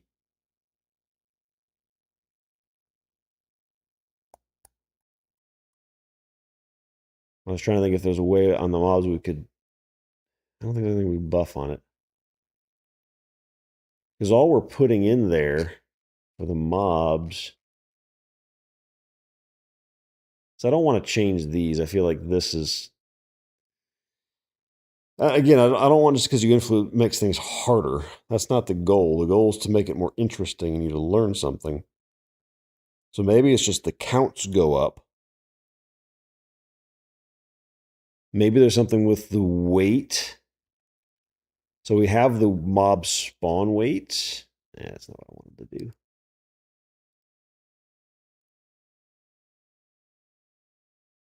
Maybe we buff the spawn chance percentage by like 10% when it's Limen influenced or something, and that's just something we code in there. Or we put it in this table, right? So mob max, mob, or Limen mob max, Limen mob spawn weight adjustment, right? And it increases the chances of everything spawning. So you have a chance to get, that's what it really is then you increase the chances, which means your rarer mobs have a better chance of spawning. That's your Limen influence. Not that they're harder, you just can get rarer things. I think that's a fair trade-off. The same thing with the loot. You just have a better chance of better loot. You have a better chance of more chests. You have a better chance of resources. Now, the chests, no, but the loot and the resources, those could be actually Limen influence and change their type that spawn. So I think we'll have some things there, which means we really need to define our resources somewhere. I don't think we can get away with not having resources in the database somewhere. I don't know where they're going to go and what that means. I don't know. I'll think about that. But I think that's how we do this. So insert, insert, insert, insert. Well, no, we just put the resource weights here. Yeah, so then we'll have another column here because we got to have. So mob max, Limen mob max, Limen spawn mob spawn adjustment, loose loot max, Limen loose loot max, chest max, Limen chest max, resource max, Limen, resource max, resource weights, Limen, resource weights. And there you go. So now I do that little bugger. Now we've got all of these different things that are tied to your tier and range. And all of this stuff is now dynamic. And when you get influenced, you increase your chance of rare mobs to spawn. You increase, however we figure out how to increase the quality of loot, increase the number of chests potentially, increase the number of resources and the types of resources, or maybe just the rare resources are more common now. I mean, it could be the same thing. Like the weights are going to change, right? That's the point there. And the number you get increases. So I think this matrix is we have completely determined we have to have this table now, right? This has to exist, and this will determine how we spawn stuff, and we no longer statically store it in the database on the subland block. It's just at the time of the character entering the subland block, we generate it.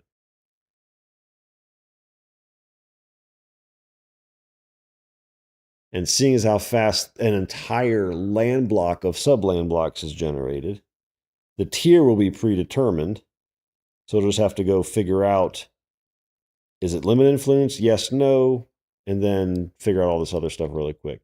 And that's taking milliseconds. I mean, we're regenerating an entire subland block and deleting the old stuff and writing the new stuff to the database in a couple hundred milliseconds. This bit, because we're not even storing that in the data. We're going to have to store it somewhere. Like we're going to have to store the state somewhere other than the client, because then they can hack it, right? It's got to be server authoritative. So we'll have to store something somewhere, but that's a smaller table and it's per character, right? And really, I mean, I think it has to be world info probably. And we did something to figure that out, didn't we? Don't we have something that says, like in characters, for example, I need to refresh this because this has been changed. Refresh. There we go. We have their current land block and subland block ID in previous and local subland block state. I think that was where we were going to store information about their subland block states. So if I go to character,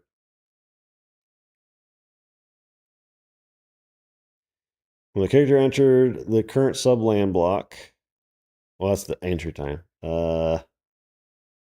Yeah, per character state for the 3x3 subland block area around the character, mobs remaining, spawn, cooldowns, etc. Clear to reset when the character moves more than one subland block away. Yeah, so this is where we store that state information. Is here. It's gonna be a giant value, but we're not querying it. We're gonna pull that. It's gonna be in memory in session for them.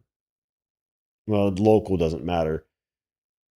It's just gonna be pulled in all at once, and then we'll do whatever we want with it from there, right? So we're not going to actually query this column.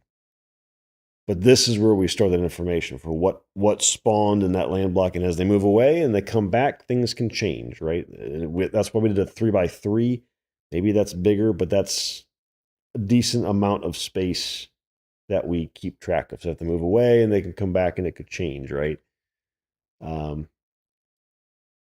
tier is not going to change. So for these, we also need to add on. Okay, so we got to start writing stuff. I got so much crap in my head right now. All right. We haven't even gotten into mob spawning yet. Okay. On subland blocks, we are going to remove I haven't even looked at what it's done here yet. I need to review that code. God, it's already 9 o'clock. Well, at least I know what we're going to do Thursday now. We're only going to work a couple nights a week now on stream. I found 3 days in a row is tiring to do this, so we're going to do Tuesdays and Thursdays.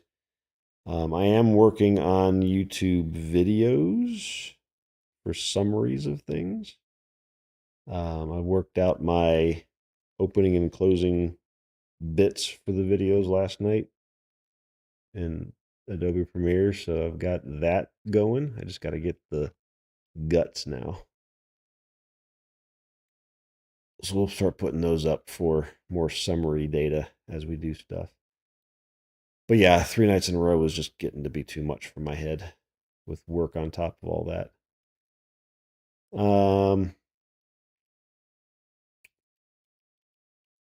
So on subland blocks, let's at least write this down because I will forget by the time tomorrow comes when I wake up in the morning. And then we'll review what it did. So in world subland blocks, we're going to drop weather, mob type definition, environment properties. Remove the weather, mob type definitions, and environment properties, as those are now going to be completely dynamic per character. We will add a tier column that is determined at the time of generation and will drive everything about the subland block when they enter. This will include, this will be driven by a new table in the definitions database called tier definitions or just call it tiers. I don't think I've used the word definitions on anything, do I? No, I'll just use tiers. Called tiers. I can spell it right.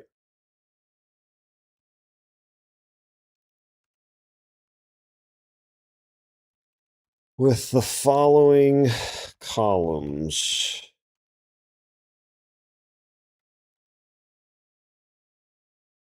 All right, so we want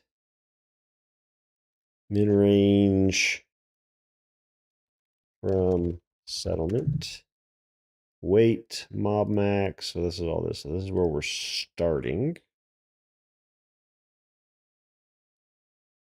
So now, hang on.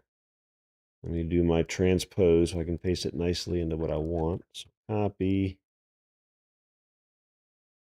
paste special, transpose, bada boom, bada bing. Pull it over here.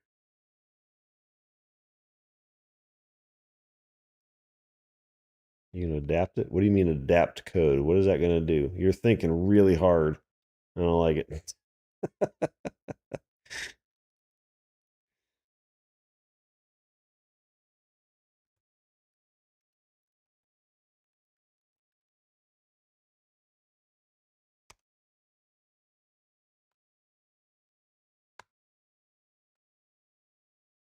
Okay.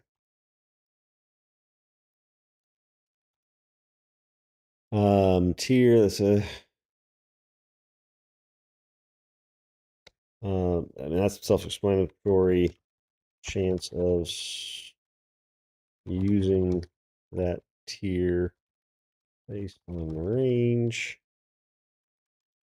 Max number of mobs to spawn normally. Max number of mobs to spawn when subland block is influenced by Limen.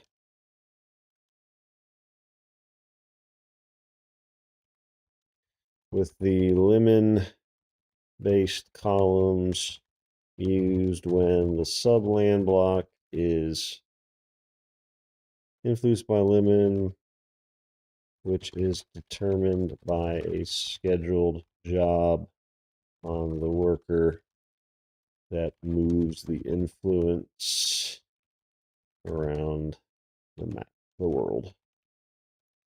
There.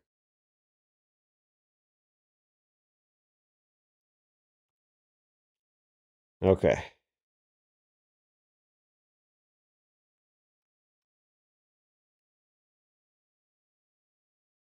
Yep. Of mob types.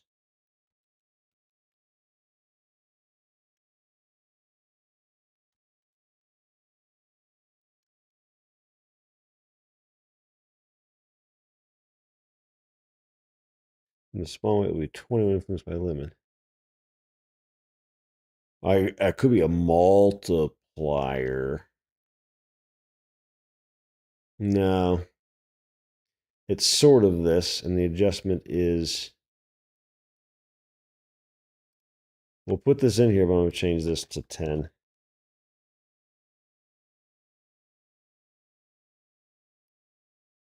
I just want to add, this is additive, it's not a multiplier. Max number of loose loot items to spawn normally. Hey, it's figuring out what I want. Max number of chests to spawn normally. Max number of chests to spawn influenced by Limen.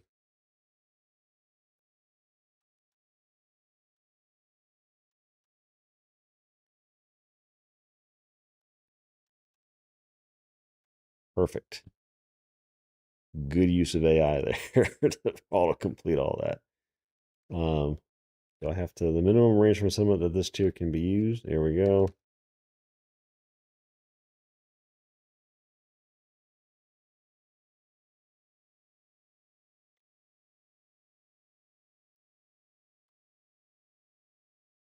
No. Do that. Okay. So that's all of that.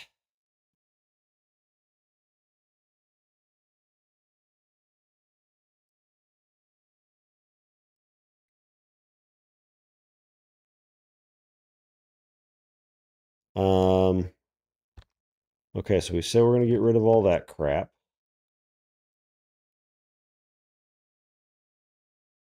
And then we need to add to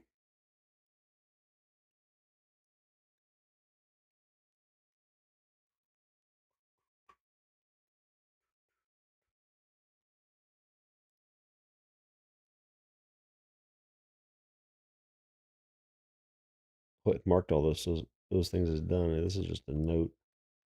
We don't really need that anymore.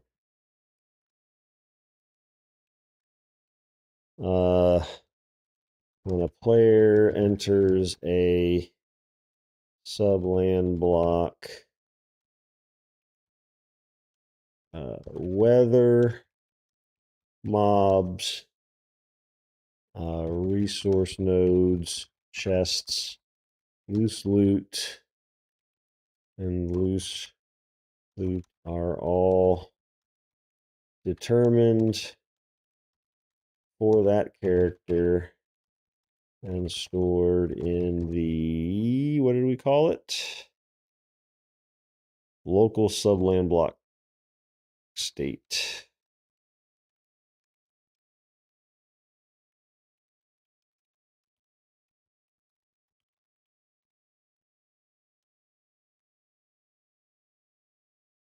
Okay. Let's pull this down.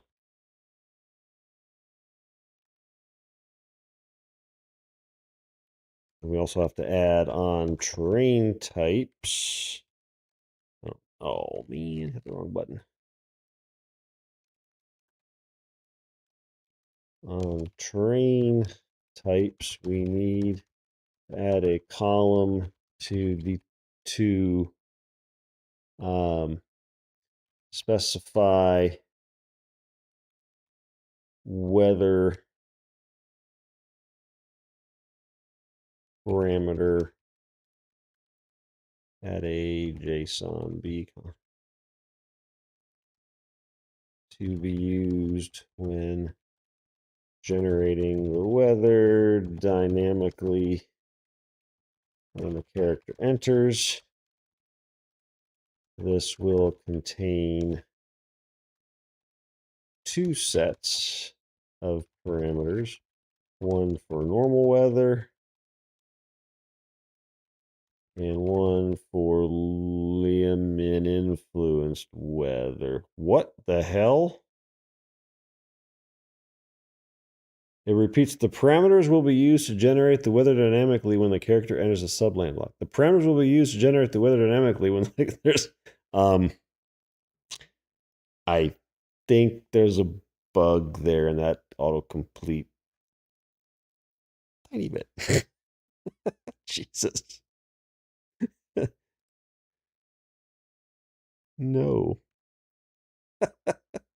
Wow. There are times when AI loses its mind. All right. So that covers that. I'm so happy to kind of build. I left all the hooks in purposely to remind me to look in how I'm going to do this. And now I'm starting to really like where it's landing. Limen's not supposed to make things harder. It's supposed to make things more interesting.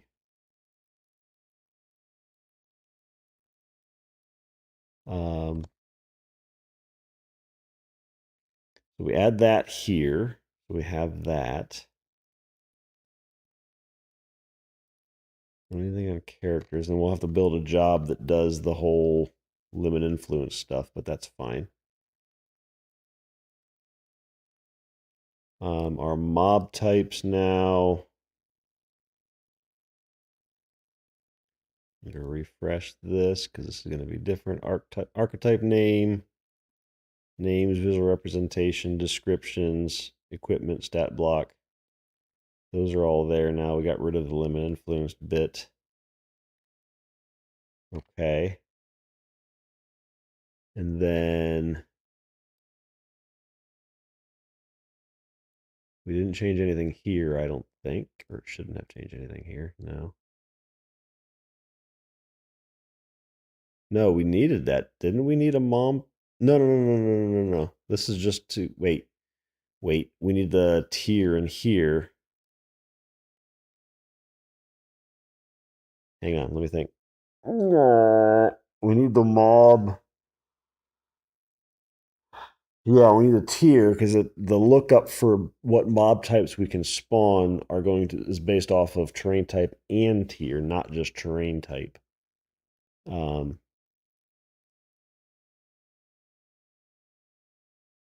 Or is it? Let's think. Is it? Is that an unnecessary check? Our tiers are going to determine which of the variants of the mob spawn, which is what determines kind of difficulty level in essence. But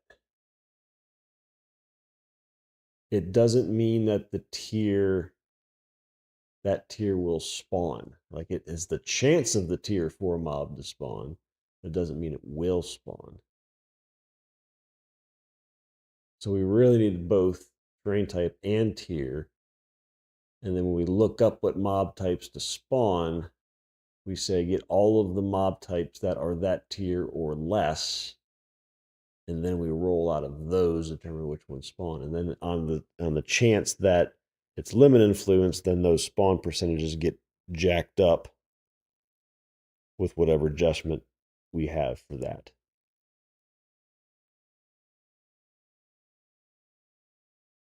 So I do need tier on mob spawn weights. Okay, so we. All right, so I think we got the notes down that we need for what we're going to do with Limen now. So when we enter a land block, we're going to put all of this information about weather, mobs, resource nodes, chests, and loose loot in their state on the character so that it's not lost.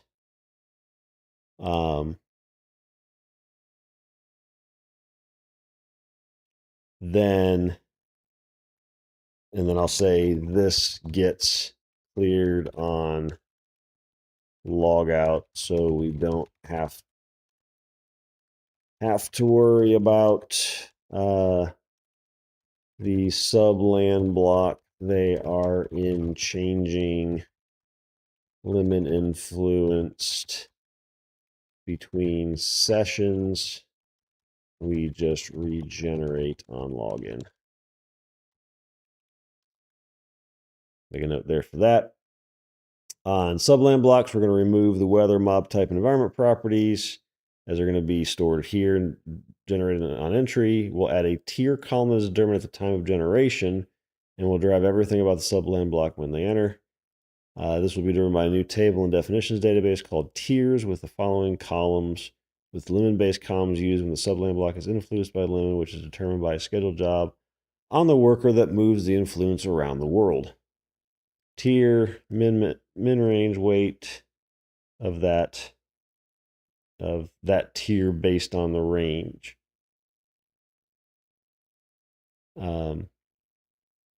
Max number of mobs, limit max number of mobs, limit mob spawn adjustment, loose max, limit loose max, chest max, limit chest max, resource limit resource max, resource weights, limit resource weights.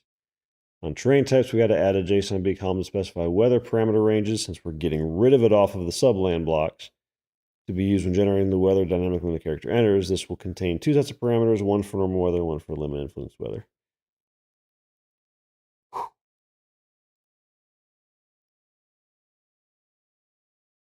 And that's good, because there were things like right now, we never really implemented the weather bit at all. We just didn't. Or the mob. I mean, we're doing this one now, but the environment properties we also did nothing with. But that was based off loot, and that's pulling that out of this stuff and actually putting it into the place where it's going to happen. Like, that's what we're doing now. So that simplifies this table. That reduces the size of this table. It just makes everything cleaner. We're not storing as much information permanently anymore. We're storing configuration in a tier, and then that's all dynamically generated. That's just going to be so much small. This table is already pretty static. It's only ever going to change when we mark things as limit influence at this point, or we add a settlement and the settlement distance changes in that on a regen or something. But very rarely will the player count will get updated. But everything else is about the same, right? So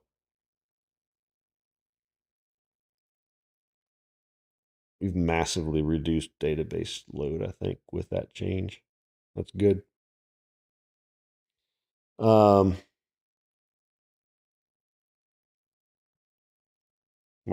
Okay. So let's see what it changed. We still need to add a tier to the mob type weight table, I think is what it's called. Yeah, mob spawn weight. We got to add a tier to this, but that's an easy fix. Let's see what else it changed to see how far off it is. All right, so I added an ADR. Fine, whatever. It's just documentation. These are our names that I added here. So character, we modified it. We got rid of all of these things and we just made a stat block. That's JSON now. That's expected. On the loot table, we added a tier. On the loot table. Oh, the loot table. Yeah. Tier. Mob types completely reworked. Archetype name. We already looked at the database and this looks fine. So that looks good. This is just all the definitions for it. There's our defaults that we put in there. That's fine. It's never going to use that default, but I want it there because then I can build off of it when I actually build it. Items configuration. Just added a tier with a default value of 1. Mobs. This is all those different changes we made.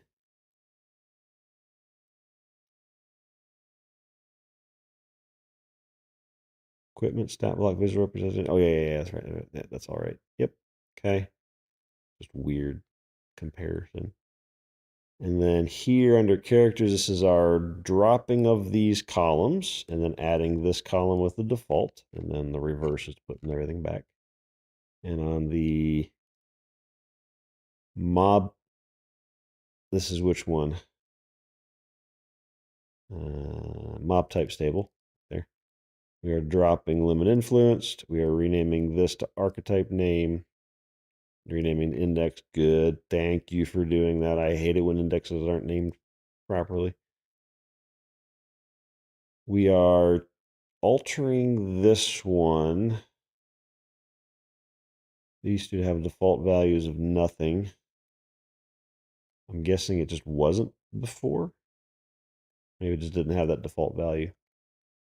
Adding some columns that we talked about, and the migration is okay. So what is it altering? So stat block, mob types, JSON B nullable false. What's different? This was stat block. Yeah. I just want to see what was different. What are we altering? Stat block, mob types, JSON B false, type of string, old type, JSON B, default value. Nothing changed. So why are you altering it? Weird.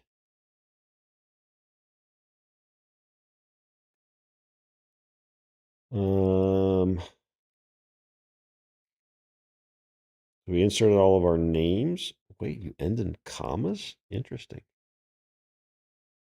I don't typically do that when I define an array. I don't have a trailing comma. It doesn't break it, but that's not my, it just makes it consistent lines here, but it's just weird to me. Those are all of our archetype names. Insert, this is our migration to seed our archetype names into there. Put those all in. And the down is to get rid of them all. And I knew this wasn't going to be a lot of changes. It's just a lot mentally of how we're doing things is changing.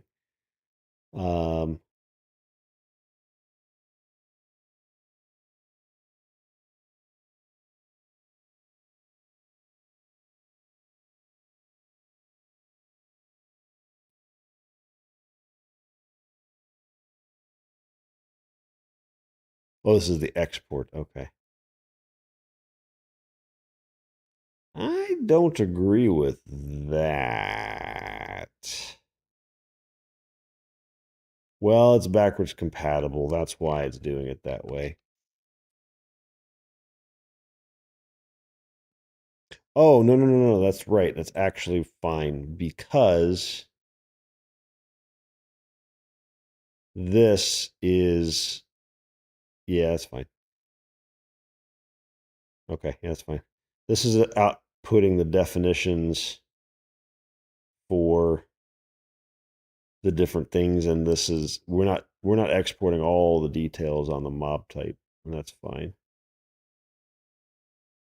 It's just saying that the name that we use for mobs is based off of the archetype name, not the name anymore. That's fine. And import validator is just doing the opposite. Okay. Okay. Added that. I added a lot more to this. Okay, so the only thing we got to do is we need to add a tier to the mob spawn weights. We also need to add a tier to the mob spawn weights table so we can look up what mob types we can spawn by both terrain type and tier. That was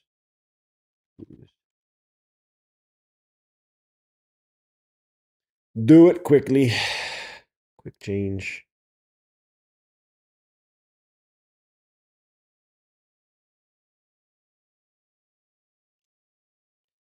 And then we will either pick up here or I'll work on this myself. I don't know. We'll see what happens, but this will be our next bit, because this is all going to be necessary to do our mob spawning. So we haven't gotten anywhere into actually spawning a mob yet. We're just getting our framework set up to be able to. And I think we're not that far, to be fair. I do need to fill in all of the mob details, otherwise it's just going to be kind of boring, meaningless stuff that happens. But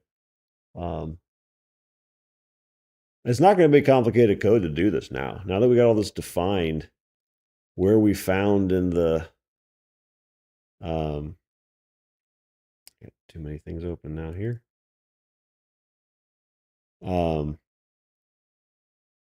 The sub land block generation thing in here.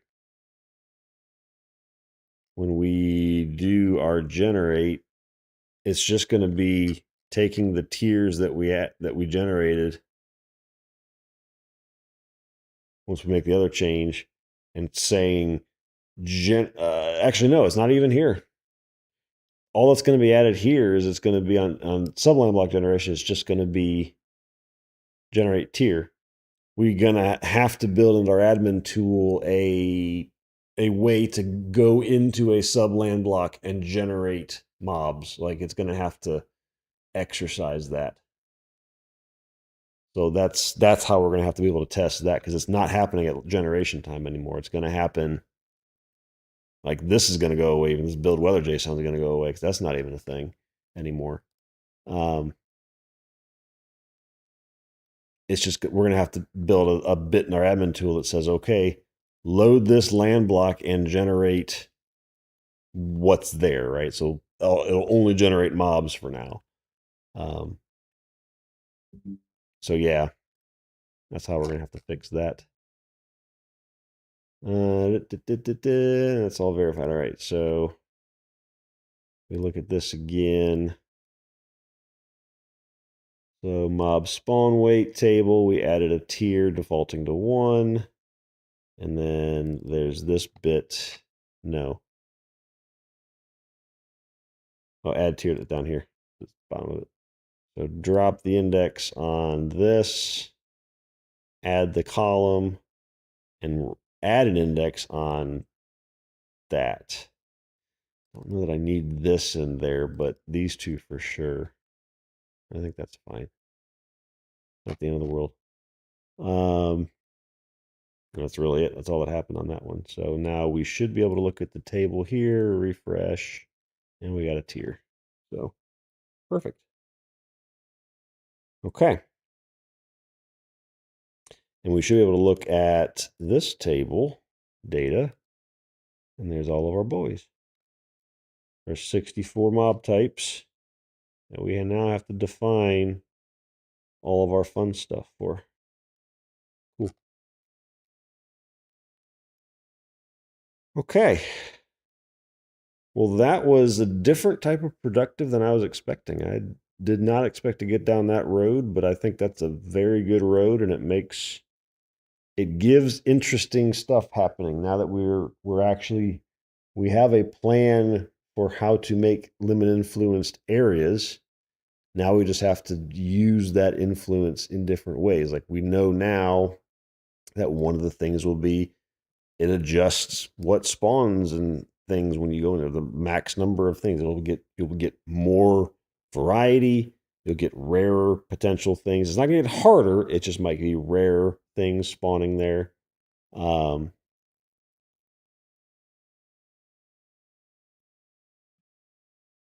then it's just a matter of, okay, mobs aren't going to really change. It's going to be like what you see potentially.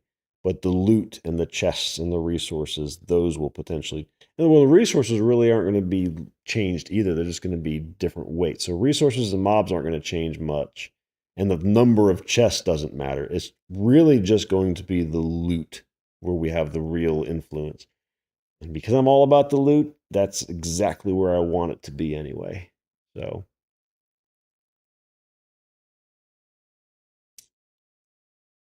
Really, that's the only thing that's really going to have a tie into that.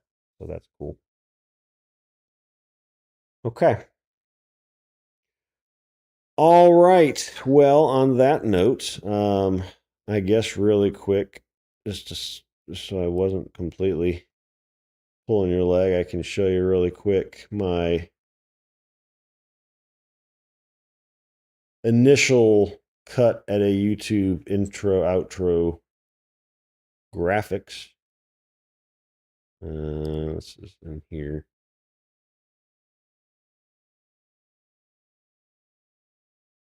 Hello. There we go.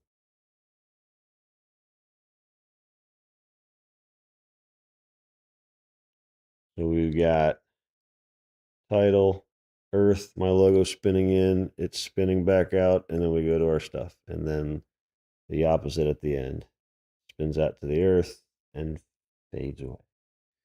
Intro, outro. So we've got something to start with at least. And then we put the meat in the middle. So working on it. I want to get some summary videos of what this is and what we've done and everything out there, just people don't have to watch days of live streams to figure out what's going on. So anyway, cool. Well, we got some direction for, I got stuff to do on mobs, and we've got direction for other things we got to change. All this stuff's got to get changed next time. And then we got to make an admin tool to allow us to traverse into a sub land block and trigger the generation of things. So we will be doing that next time. But for now, that's it. We will see you all Thursday, and have a good evening, morning, or afternoon, wherever you are. And we will see you next time. Bye.